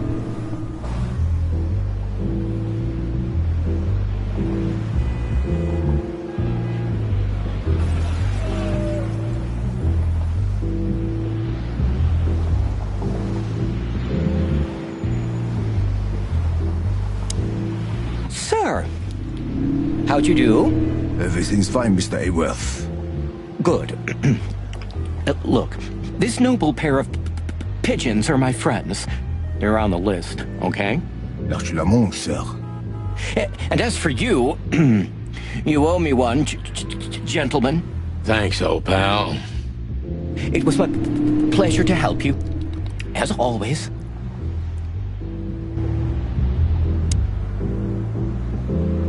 The jazz overwhelmed us. There was no band in sight, yet the music seeped from the walls like years of cigarette smoke and the smell of spilled whiskey. Behind the bar, rows of fancy bottles reflected the harmonious voices of pretty dames and the clinking of crystal glass. It was the kind of place that makes you drunk, even if you've never had a sip. A dangerous place for someone like me. No matter how alien I felt, it was strangely like coming home. Welcome to the Tsar. Well, here we are. Mother of... I take you to the nicest places, eh, sweetheart? Oh, does it mean you're buying, honey? Don't even think about it. Ah, men these days. So, we're here to find a dame called Natasha. I have a hunch she won't be hard to find. Let's mingle and try to avoid suspicion. Just like always. No, Marty, not like always. This time it's for real.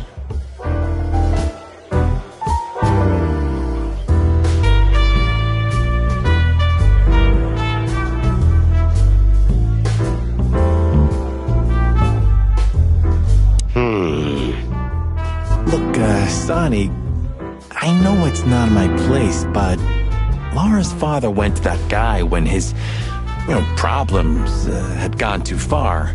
You're treading on thin ice, Marty. No, I just...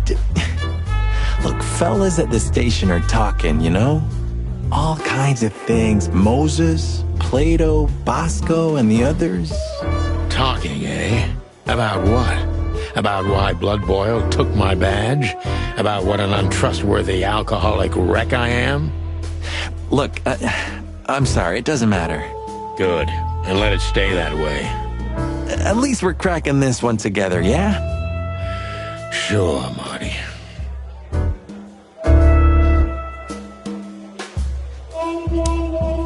A man's best friend.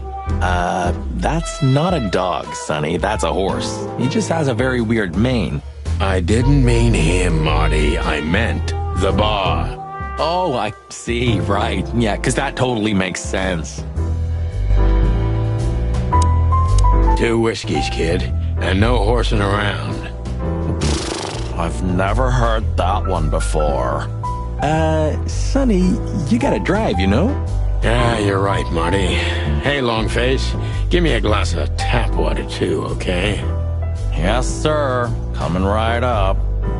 That wasn't exactly what I meant.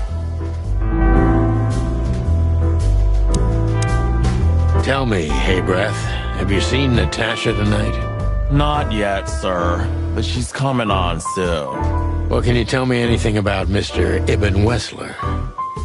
Sir, I don't want to. What about, let's see, $5 maybe? But, sir, you haven't even paid for your drinks yet. Yeah, stop riding on the details, Big Nose. You do your job, and we'll do ours, okay? I mean, we're not here for work, of course. We're just here to relax. Oh, yeah, exactly. Just a little fun. Of course, gentlemen.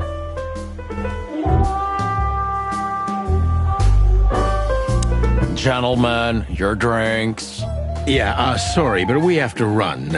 Thanks anyway, Bojack. Ugh, my name is not Bojack.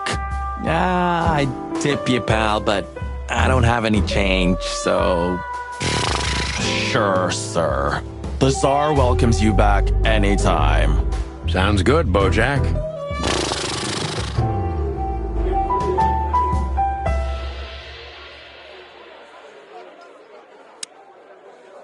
Hey, there's Filmar. Who? Oh, yes. Filmar. Because that's what he calls himself, right? You know him well? We had some seriously wild cases together, yes. Mainly in Averia, way before Clawville. Another place and another life. Sounds good. Like the blurb of some cheap Pulp Fiction book. Yeah, it was the exact opposite. But the old bird's worth saying hi to. Well, well, if it isn't the great detective, Marlowe. Blow me, Sonny. You know I don't use that name anymore.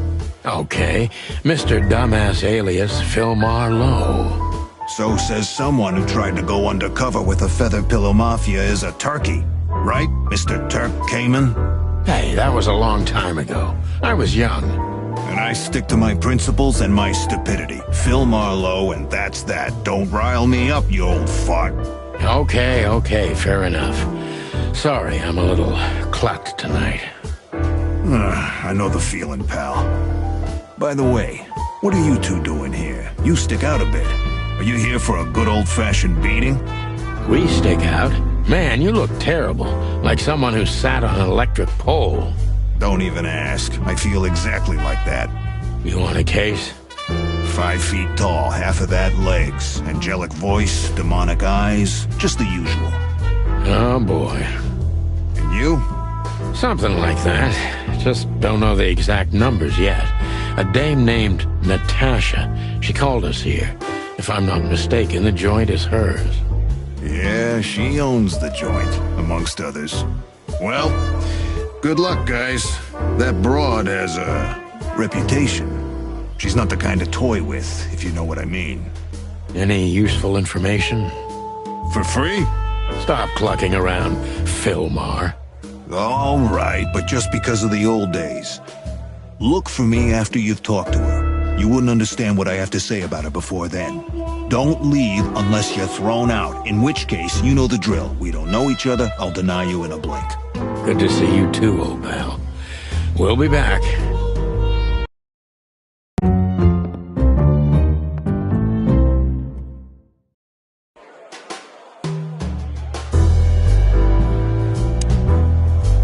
Just one more thing, Filmar. I see you haven't changed a bit. Do you think we're walking into a trap? You always had good instincts. You know, I couldn't figure out this Natasha woman, even when I worked for her. Then the trouble is bigger than I thought. Just take care of yourselves, and don't leave your guns out of reach. Oh, that's never happened. Yeah, this crazy cock even sleeps with his. You're welcome to the club, Brother Bird. Take care, Phil. You too, old fart.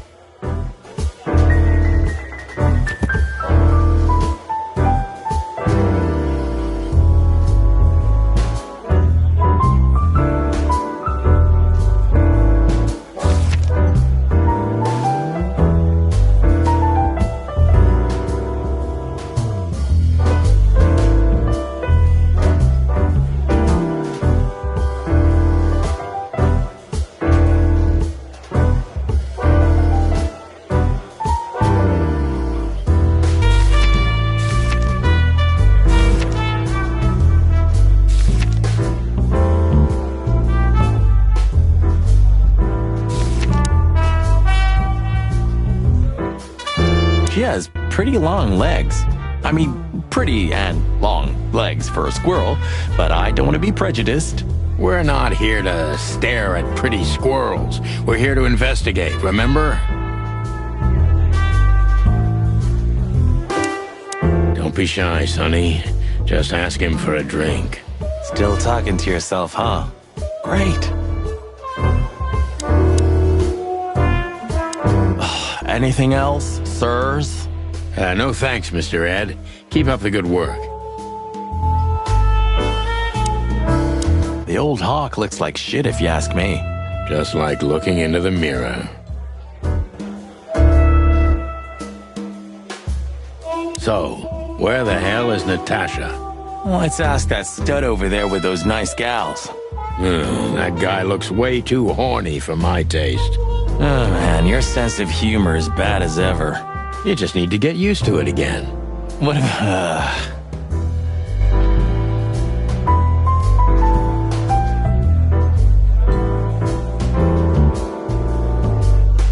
A fox is a wolf who sends flowers. What? Oh, nothing. I read it somewhere. Fascinating. I didn't know you could read. Ha ha ha. Very funny.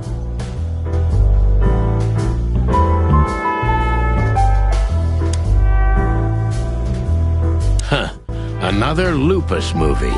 Jeez. Is there nothing today they're not trying to sell with this guy? Whoa, don't be rude, Sonny. Lupus is a timeless genius. Have you seen Predator City? God, I'm still getting chicken bumps. But wait, who's that next to him? Cassandra Ruby Faye. Nah, never heard of her. Cassandra Ruby Faye. Oh, gods, even her name makes me go weak in the knees. Watch your blood pressure, pal. Don't mind me, just women and guns are my only weakness. No shit.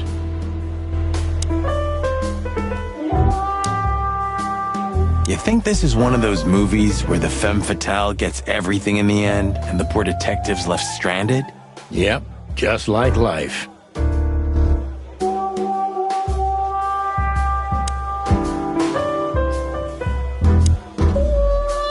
I've seen this. Hicks Poodle plays a private eye, hired to look for a woman, then gets into some kind of blackmail thing that's connected to the first case, and... Hey, Marty? What, yeah? I don't give a shit.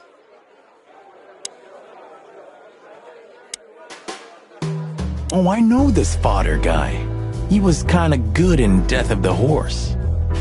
You've seen every clucking movie. You know, Laura and I go to the movies a lot. When was the last time you went? Exactly 12 years ago. Oh, you remember that precisely? Let me guess. Molly? Yep, our very first date. I see. What did you watch? I don't remember. I just remember her. And nothing else. You're a clucking poet. I mean it.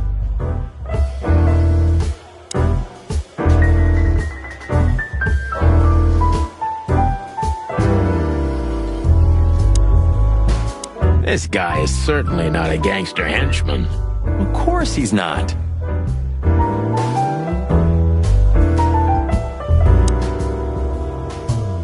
I was hoping to have missed the main event. You're a rusty old cock, that's why. So says the little butt jam. But what? That's not even a word. It is now, all because of you. You should feel honored. Butt jam. You know, Sonny, sometimes you're like an evil little child.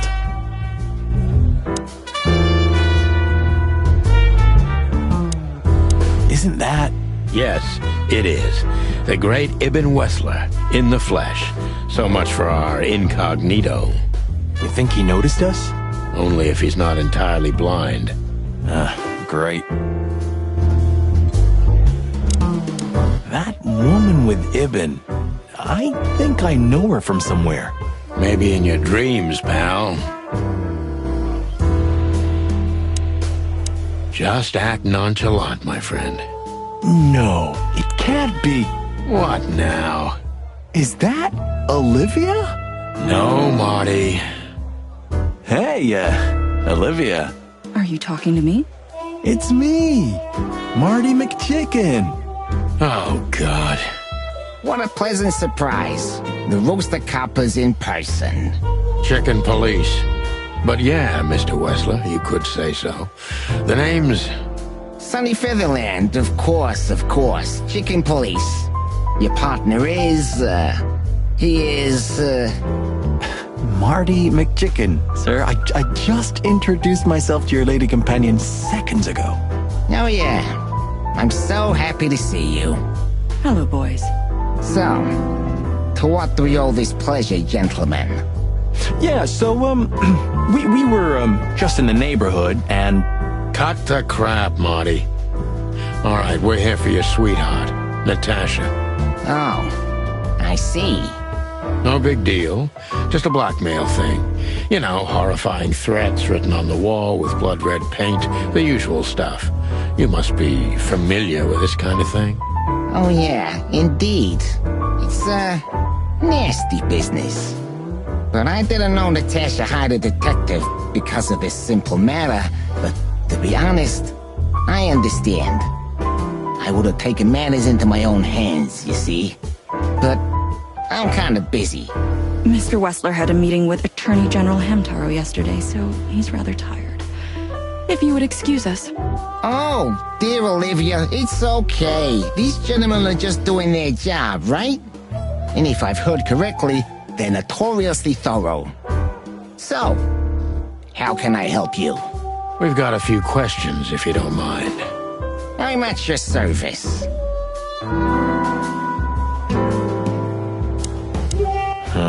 The memories are returning. Geez, just spare me the dirty details.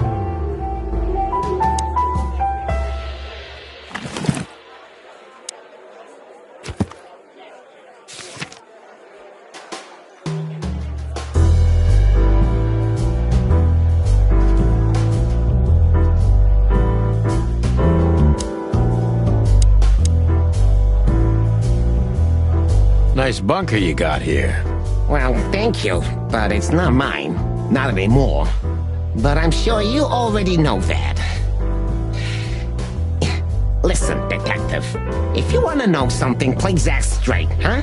All right, Mr. Wessler, let's make this a bit more professional.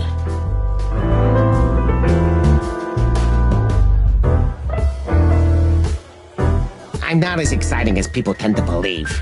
I grew up in a poor family of many siblings. I'm the only one still alive, unfortunately. My career started with a shoe store, and now, here I am. I wouldn't call that an average life. Shoe store owner to mob boss. How dare you speak to Mr. Wessler like that? Leave it, Olivia, dear. It's just provocation. I'm sorry if I offended you, Mr. Wessler. Shall we talk about something else? Everybody knows Mr. Hayworth. He's an antique piece of furniture in this city, so to speak. Only a bit worn out. It's not my fault that he's so much in debt, detective, but the name of his family still rings quite loud in Clawville. Is that still worth anything? The name is just their name, of course, but the man behind the name is another matter, Mr. Featherland. You're a pragmatic rat. Thank you. Look, detective, if you want to know something, just ask. All right, Mr. Wessler. Has your assistant been working for you long? Are you talking about me? Yes, I'm talking about you, ma'am. Let me answer your question then. I've been in Mr. Wessler's employment for 6 months. Why do you ask? Oh, just routine questioning, you know. Most of them aren't good for anything. Just killing time. It sounded rude to me. Yeah, please forgive a detective. Olivia's a real firecracker. Wessler's a tricky guy.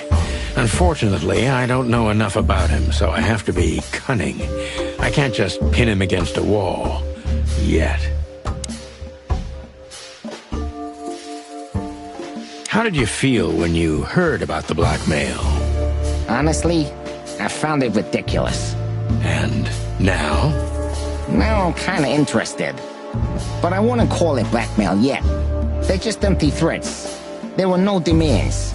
Good point. Thank you. Are we done? No, not quite. I'm sorry to hear that.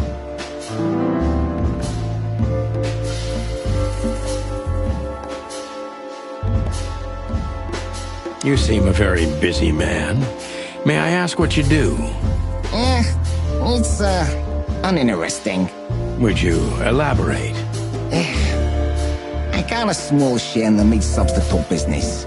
If the new product works, maybe we can make your job easier. You mean reduce predation in Clawville? There are such plans. If you're interested, talk to Olivia, my assistant. She's an expert in what she does, unlike me.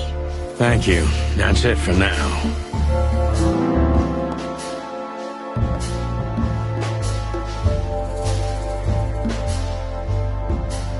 You're very taciturn, Mr. Wessler, though I've heard you're quite the speaker. Look, I'll gladly talk to anyone about business, and even happier to talk about art. But, I'm no fan of interrogation on a night out. Are you even on duty? Sorry for any offense, Mr. Wessler. Let's talk about something else. Wessler is tougher than I thought, and he's secretive. It's time to gently beat around the bush.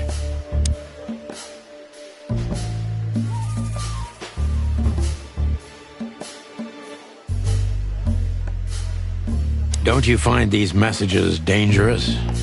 That specific word is, it's insulting and obscene, and unfortunately, everyone could see it on the street. I'm sure you know they painted it on the wall. I know. Well, yeah, it's unpleasant but no threat in itself. I put it down to some jealous showgirl or a deluded fan. Nothing more. Jealousy can be dangerous. Yeah, most crazies are harmless. You know that firsthand? Anything else?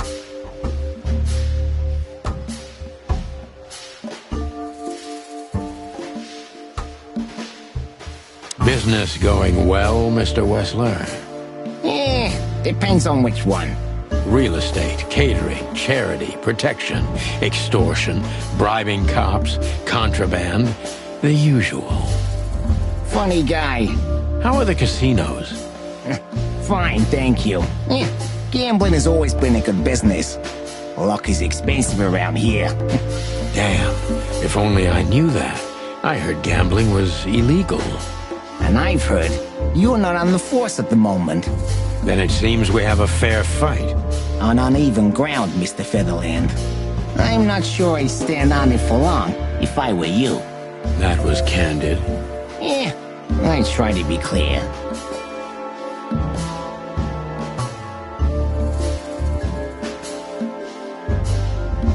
Is everything all right between you and Natasha? Yeah, you don't beat around the bush, do you? Understandable, I guess.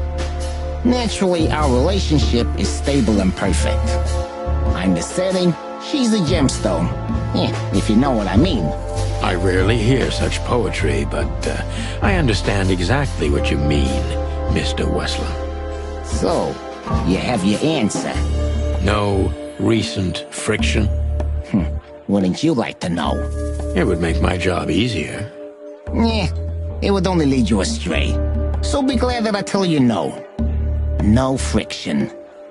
Ibn is quick-tempered, and I can use that to my advantage. I've confounded and softened him with my previous questions. Now it's time to be specific and ruthless.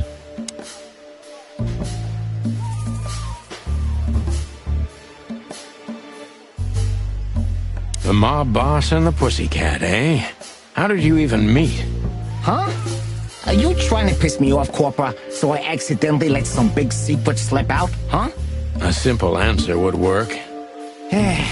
You know, Natasha, she's both connoisseur and muse. So, how was it? When was it exactly? You don't remember? That's strange. Ah, yeah. The Millions, of course. It was like another lifetime. It happened right here. Only this place was called the Millions back then. She was a dancer. Behind the scenes, I arranged opportunities for her on the big stage. Yeah, maybe she still doesn't know it was me. Then one day, I invited her for a drink with a promise that if she was willing to meet me, I'd buy the place for her. I guess she was willing. The next day, she had the club in her name. Well, that is romantic. Yeah, there are many kinds of romance, Birdman. There's cheap and there's expensive. You get what you can afford.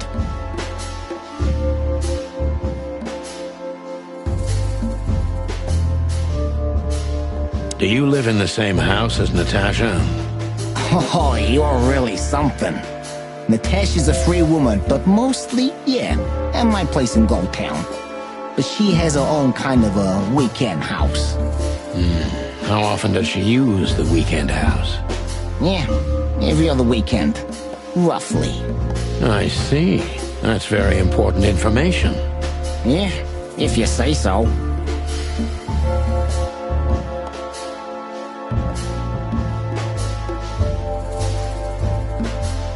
Is she completely alone when she's there at the weekend? As I've told you, Natasha's a free woman, huh? She's an adult. She doesn't need an escort. Or, she didn't need one until now. Are you afraid for her? You know, a big star like her, alone in that house. I never said a black car doesn't drive by 2 or 3 times a day, but, it's just caution. Huh. I'm not a monster after all, am I? I suppose not.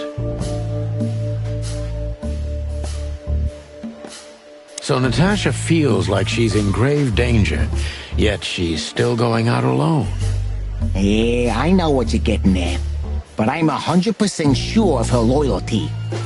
She's gone out very rarely since this started, and mostly in my company. Yeah, you know, I'm not sure if you do, but, in our social circles, banquets and dinners are frequent. Illegal gambling nights. You got me there. Yeah, you're right. Natasha is crazy about the roulette wheel. Always putting it all on the red, right? Yeah, you're a real rotten bastard, Sonny. Although, yeah, always on the red. Yeah, right. So, can we meet your lady? I don't see why not. But first, please, listen to her sing. She's on soon.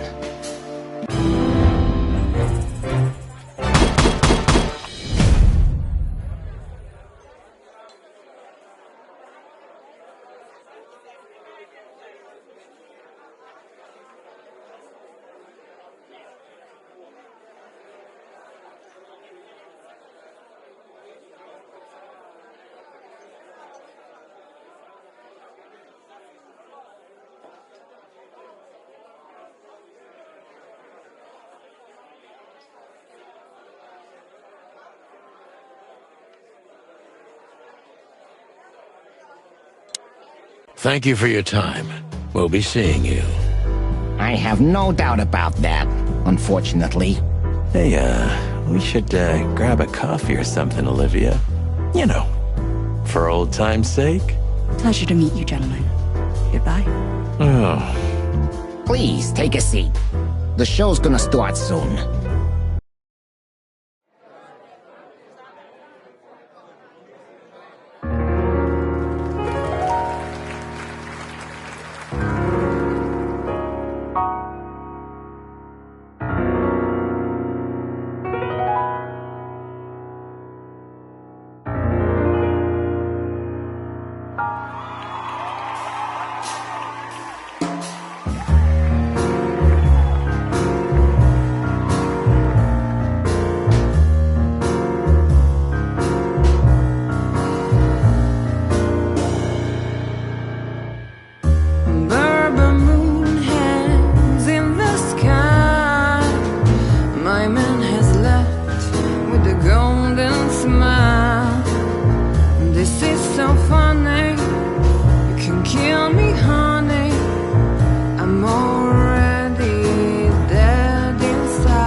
Sonny. Sonny. Say, Chloe's still lying in my bed, and it's dead.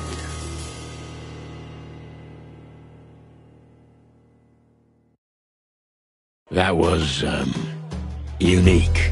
Oh, that is cute. Nobody has ever given me such a unique compliment before. Forgive me, my name is Santino Featherland. I thought so. You look more or less like I imagined. More or less? Sometimes less is more, Mr. Featherland.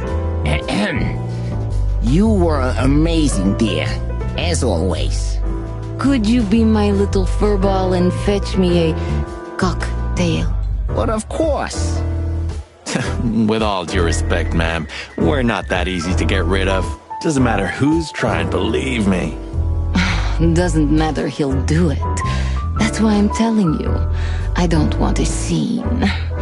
My room's upstairs. Meet me there in 20 minutes. Come alone, Sonny. You'd be too conspicuous otherwise. Hey. I understand. You know, they call him Target Marty at the station. I don't have time, Mr. Featherland. Sure thing, Natasha. I'll come to your room. 3 knocks, a short pause, then another 3. I'll be waiting. Go, before he comes back. I knew she was trouble the first time I saw her. She wore danger like a perfume. It was simply part of her being, and it attracted me, like light attracts the moth people. I wanted to be the microphone as she whispers her melodies, or the pillow she rests her feet on while reading some cheap romance. I wanted to be her nightdress, barely touching, barely covering her marble skin. But I was a cop, and a lifetime wouldn't be enough to rid myself of what a woman like her hides under her makeup. Keep your distance, Sonny. Just keep your distance.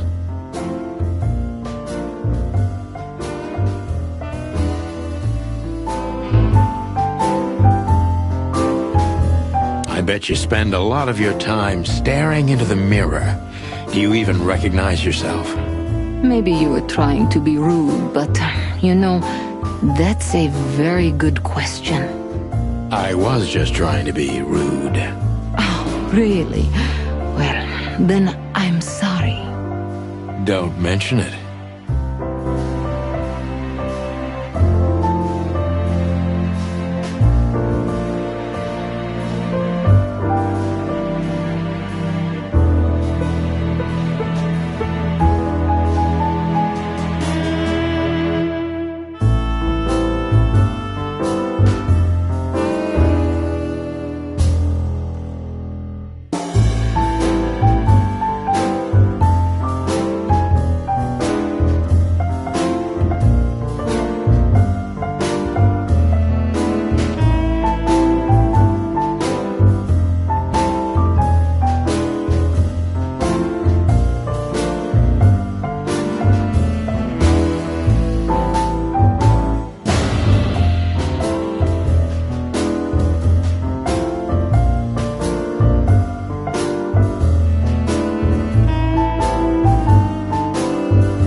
a beautiful place here, Natasha.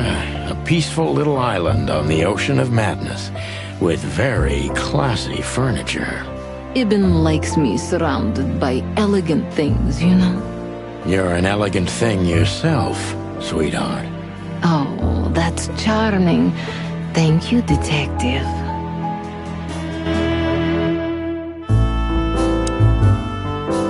Gee, that is a, unique picture. And kind of daring. I admit I've never seen anything quite like it before. Yes, I admit it's a little daring. I keep it. It evokes good memories. A precious old friend of mine. A most wonderful artist. He's got an eye, that's for sure, considering his model. Was that supposed to be some kind of compliment? I don't know. I don't compliment often. Not on purpose, anyway. Oh, you're funny. This woman's aware of her charm, and she knows how to use it. A rare and dangerous combination. How do you like your bourbon, Mr. Featherland? In a glass. But thanks, I had a couple before I came. I feel like this may be a long night. I hope it doesn't bother you if I have one myself. I get offended if women don't drink in my company. Oh, you are a funny guy. So I've been told. Anyway, lovely room. Yes. Look, Mr. Featherland. It's sunny. Saves us a lot of time. Okay, Sonny. So, why am I here? You know, men tend to babble in my presence. It must be exhausting. It is. But you're not the type to beat around the bush. Is it too banal if I tell you it's an occupational hazard? Terribly. So can I start the unpleasant questions? I've asked you here so you can do what you do best. Really? I thought you asked because you wanted me to investigate for you. But if you'd rather be drinking... Oh, you do have a sense of humor. How reassuring. Only if I'm a bit hungover. That's usually quite common. Oh, please drop the act about being the alcoholic, heartbroken ex-cop, Sonny. It would undoubtedly suit you, but I've seen you scanning my room. From the second you set foot in here, you started working, and everything I say gets sorted in your brain. Am I right? That's a bit of an exaggeration, but yeah, it's something like that. Well then, Sonny, come at me. Oh, that's something I don't hear often. With pleasure.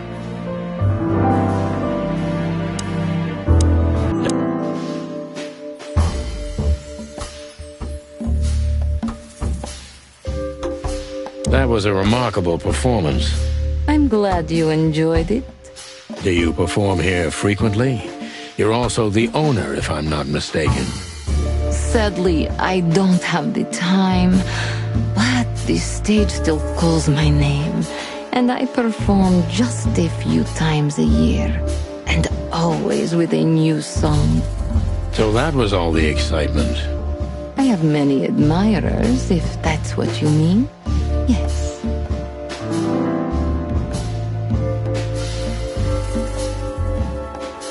The place is very elegant, and so's your room. Why, thank you. I kind of feel like I'm in a museum. Well, that depends on the kind of museum. The kind with nice things. Oh. Suspiciously nice things, just like you. Do you think I'm suspicious? We'll see about that. Try me.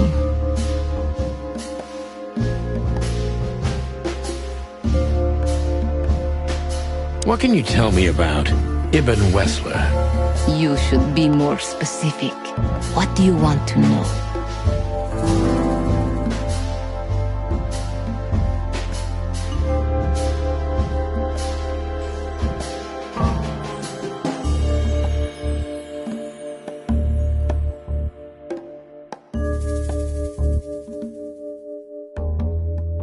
How much do you know about Ibn's business dealings? More than most wives do. About as much as lovers would, but not that much. I see what I see, but I choose not to pay attention. Maybe that's smart of you, maybe it's the opposite. In any case, you get the Clawville tone. What do you mean? Well, I've worked in a lot of cities and a lot of countries, ma'am. But the art of beating around the bush is masterful here. And you're a true artist. I take that as a compliment, Mr. Featherland. It was meant to be one, Miss Katsenko.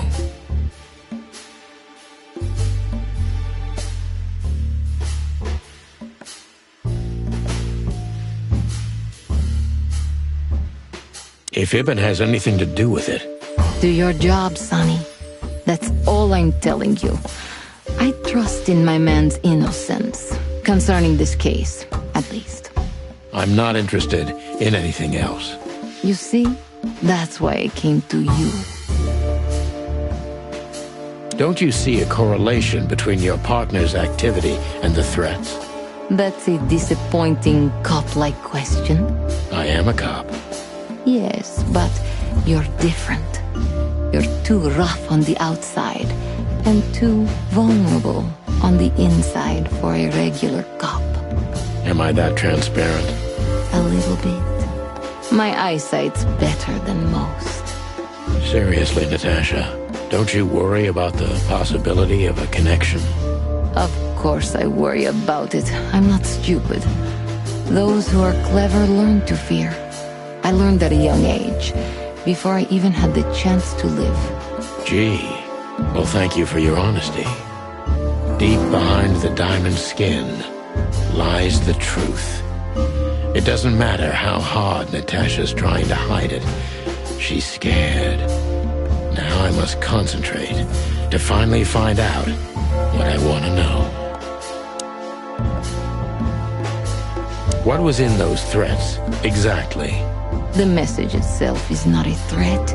It's just a word. But a word again and again is threatening. Exactly. So? You really don't have any idea? Which word could be used for a woman like me? I guess I do. Yes, I think I know what it could be. Whore. Cat got your tongue? Am I right? You heard it. I said what you were thinking. And yes, that was in the message. That was printed on the paper and painted on my wall, in giant red letters. Well, thank you for your honesty.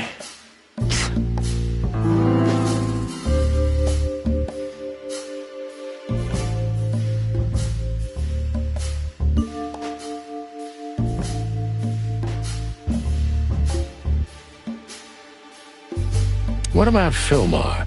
Is he here because of you? Mr. Lowe helped me before, and yes, he was the first I approached. You've managed to curb my enthusiasm a little. Doesn't keeping 2 irons in the fire give me a better chance? But you don't have to worry. He didn't find anything. And he's not interested anymore, no matter how much I offer to pay him. Why? You'll have to ask him. I think I'll do that.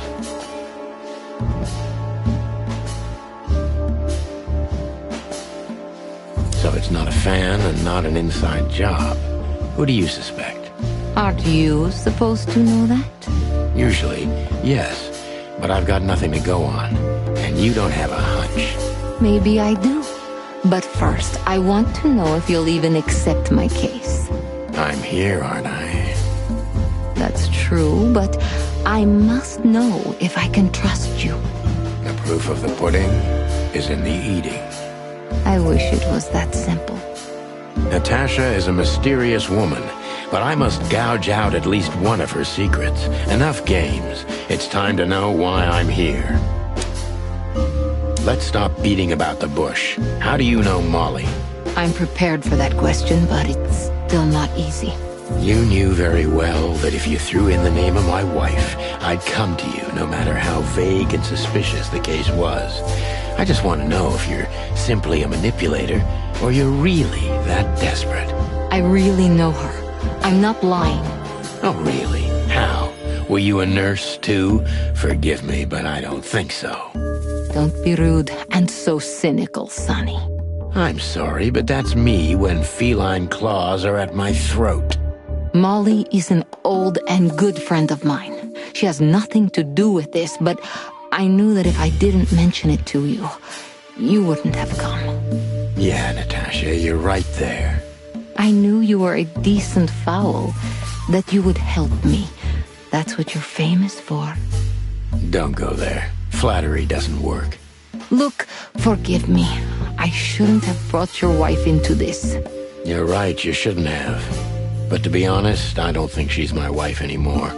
On paper she is, but I haven't seen her in years. I'm sorry, I didn't know. Really?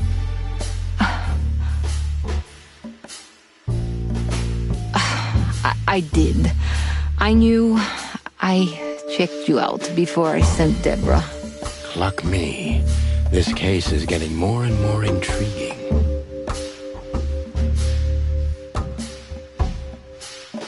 What exactly do you want from me? You are really as good as they say you are. And I'm not selling lucky dips, Sonny. Find them, whoever they are, and... Whatever it takes? Not exactly, but something like that. You know, if I didn't see the speck of fear behind the confidence shining in your eyes, I wouldn't take the case. I'm not afraid. You're terrified, Natasha. Don't be ashamed. You must solve this. As soon as you can. Money's not an issue.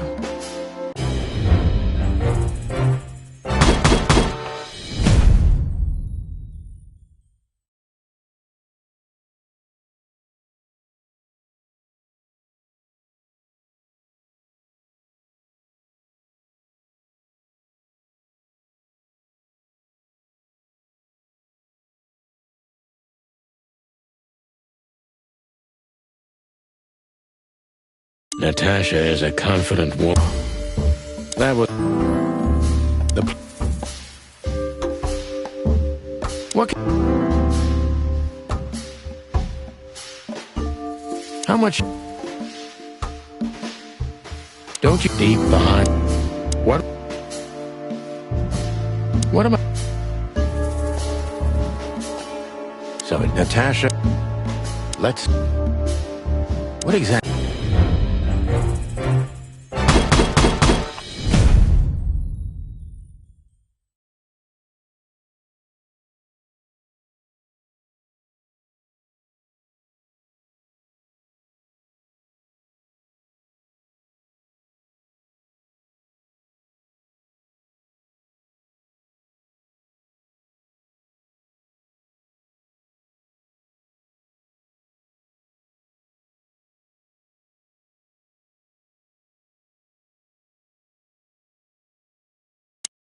Just one more thing, Sonny. Natasha? Please, come to 37 Rochester Street in Flower Town tonight. I'd like to show you something that could be of a great help in your investigation. I was afraid this was coming. Why there? Why not here and now? It's something I keep hidden there. I won't take the risk of Ibn or one of his men seeing it. Isn't Ibn too dangerous to keep secrets from? Sonny, a woman is naked without her secrets. I knew you would understand. Oh yeah, I understand everything.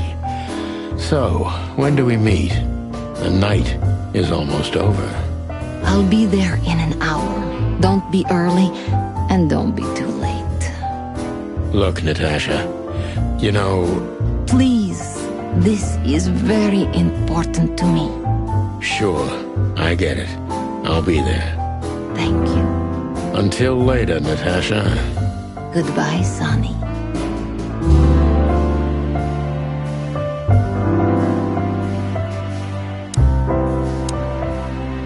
Why did you name it the Tsar Club when you took over? It was the Millions before. Maybe you can guess my origins from my name and my accent. I come from the eastern Tsardom of Slavonia. We are quite respectful of our leaders. You feel that's not the case here in Clawville? Here? No. Absolutely not, Mr. Featherland. Many here don't even know the name of their king. To them, he's only the Fox King. It's quite disrespectful and rude. There's some truth to that. Where I'm from, we choose our leaders ourselves, and whatever they do later, we proudly stand by our decision. So that's why the name, in respect to your country. Don't take me for so sentimental. It's only partly the reason. We lived there until I was 14. Then we had to flee. It doesn't matter why. In the end, I was the only one who made it to Clawville. So the name isn't because of nostalgia or respect. More like a reminder. So, why Deborah? I could not seek you out in person. It was risky even to send Debbie. It's too late now. Mr. Wessler is aware of my little investigation. I'm sorry I got her mixed up in this.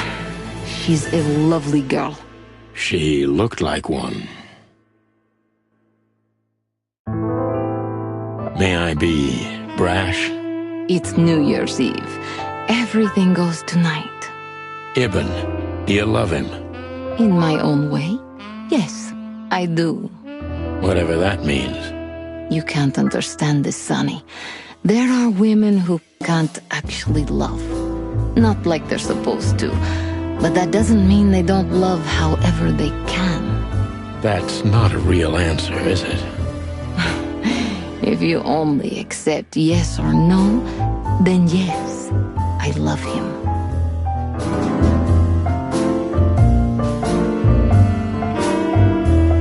So this message... I'm sorry I had to upset you, Sonny, but if I didn't take that step, would we be talking here right now? Well, probably I'd be dead drunk and counting sheepmen in my dreams. I'm good for you, you see? Yeah, you're a real angel. Why just me? What's wrong with my partner? Nothing in the world. I just like to be discreet.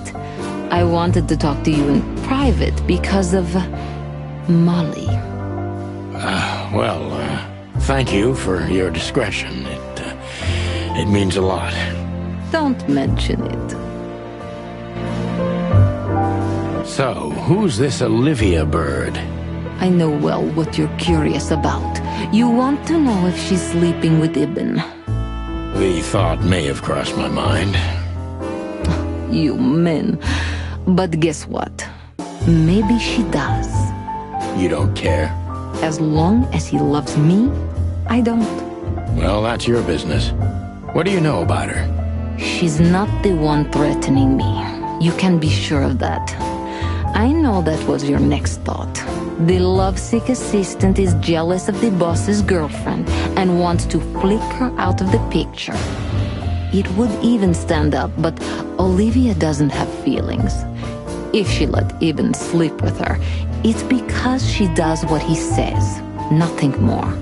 That was so honest and raw, I'm inclined to believe it.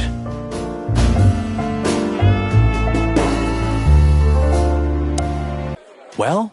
Weren't you supposed to be waiting in the car? I was bored to tears, Sonny. I also thought maybe something happened to you.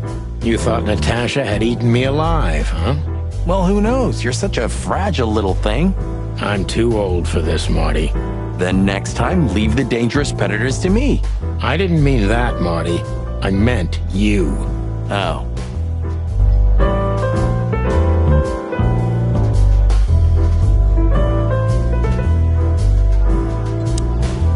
Oh, it's you. How can I help you, gentlemen? Look, we really don't want to dig into your personal life, but... But what exactly is my relationship with Mr. Wessler? And how close am I to him? You don't beat around the bush, man. Well, actually, I remember. I don't have time to chit-chat, Mr. Featherland. So yes, I'm not one to beat around the bush. And no, I'm not sleeping with Mr. Wessler.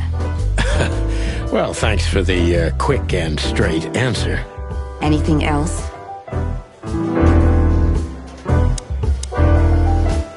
Do you come here often, Olivia? No, not really. Well, okay. Thanks. You're welcome. You know, Ibn's not as ferocious as you'd think. On the contrary, he's become very different recently. I heard. Don't you find that weird? A sudden change of heart? Sometimes an animal just has enough. Fed up and wants a change. I deeply respect that. Well, thank you for your honesty, ma'am. What's your relationship with Miss Natasha Gutsenko? We've talked a bit, that's all.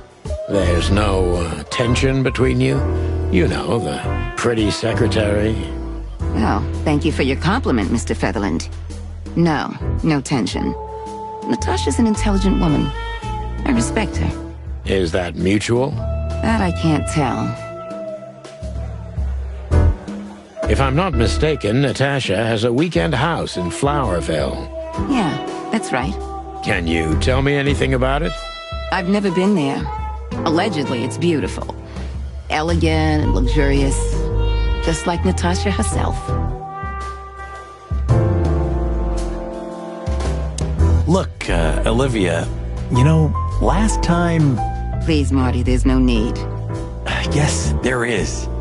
I know I wasn't a gentleman, and I know I should have called you, but I was young and... You don't have to explain. I wasn't waiting long for your call. I forgot about it fast.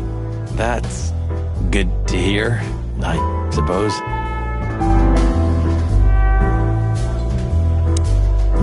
Excuse me, pal. My name is Santino Featherland. Gabriel, what do you want? Chickens.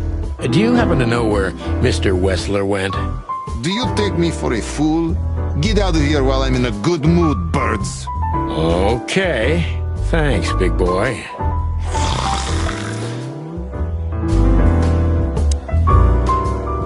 Hey, Marty, I bet you wouldn't dare to go up to him and ask if he hasn't seen your fur coat. What? Why? I'm mad, yeah, but not suicidal. Are you chicken or what? Piss off, old bird. Chicken shit. Listen, pal. Did I stutter, chicken?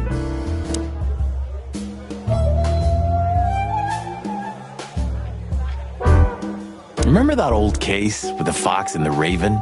How could I even forget? Absurd, right? All that bloodshed for a piece of cheese. Yeah, hunger can bring out the monster in animals, right? And the wildest and most primordial instincts, no matter how civilized they seem. As you say, Marty. You know, Sonny, I love Laura, and I swear I'm gonna marry her one day. But I gotta admit, that Natasha woman has turned even my head. I wouldn't mess with Laura if I were you, pal. Wouldn't even think about it. There are few women as dangerous as her. And not just because she's a predator. You're telling me.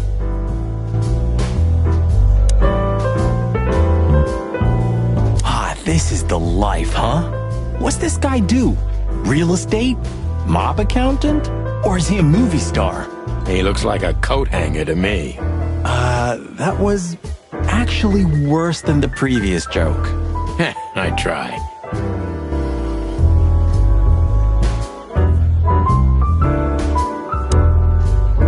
Hey, Big Nose, where did Mr. Wessler go? Unfortunately, I don't know, Big Face. But I wouldn't tell you even if I did. Really? Say, did anyone ever tell you that you're an irritating piece of sh... Anything else, dear sirs? Don't be shy, Sonny. Still talking. That girl is looking at me. She's just looking at anyone whose glass is empty, Marty. That's all. No, Sonny. She was staring at me, like, hard. Now, I saw it. Marty, you're imagining things. Oh, wait a second. You see that, right? She's looking right at us with those big, black, weird squirrel eyes. Okay, Marty, don't panic. Just look elsewhere and walk away slowly. Creepy little squirrel girl.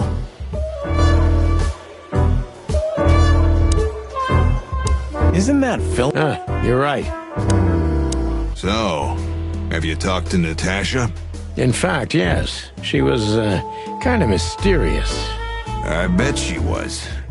You know, I've never abandoned a case before. Not voluntarily, anyway. But that woman... You're, too old for this shit, huh? As you say, pal. That's exactly how I felt, too. Before you leave, take this and examine it closely. What is it? The reason I've decided all of this is not worth it for me. Wow, that sounds encouraging. Take care of yourselves, guys. This case, maybe it goes deeper than you'd think. Oh, that makes my feathers stand on end. Ah, old croakers. You're safe while I'm here. Okay, I didn't say anything.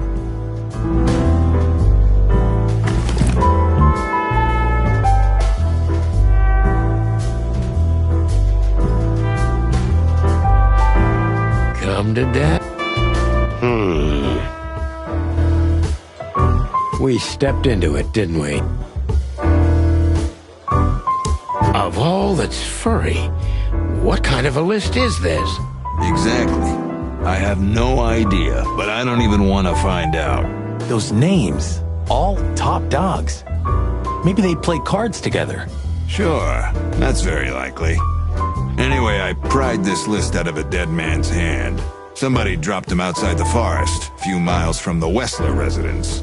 I should have known she was keeping secrets. Keeping secrets?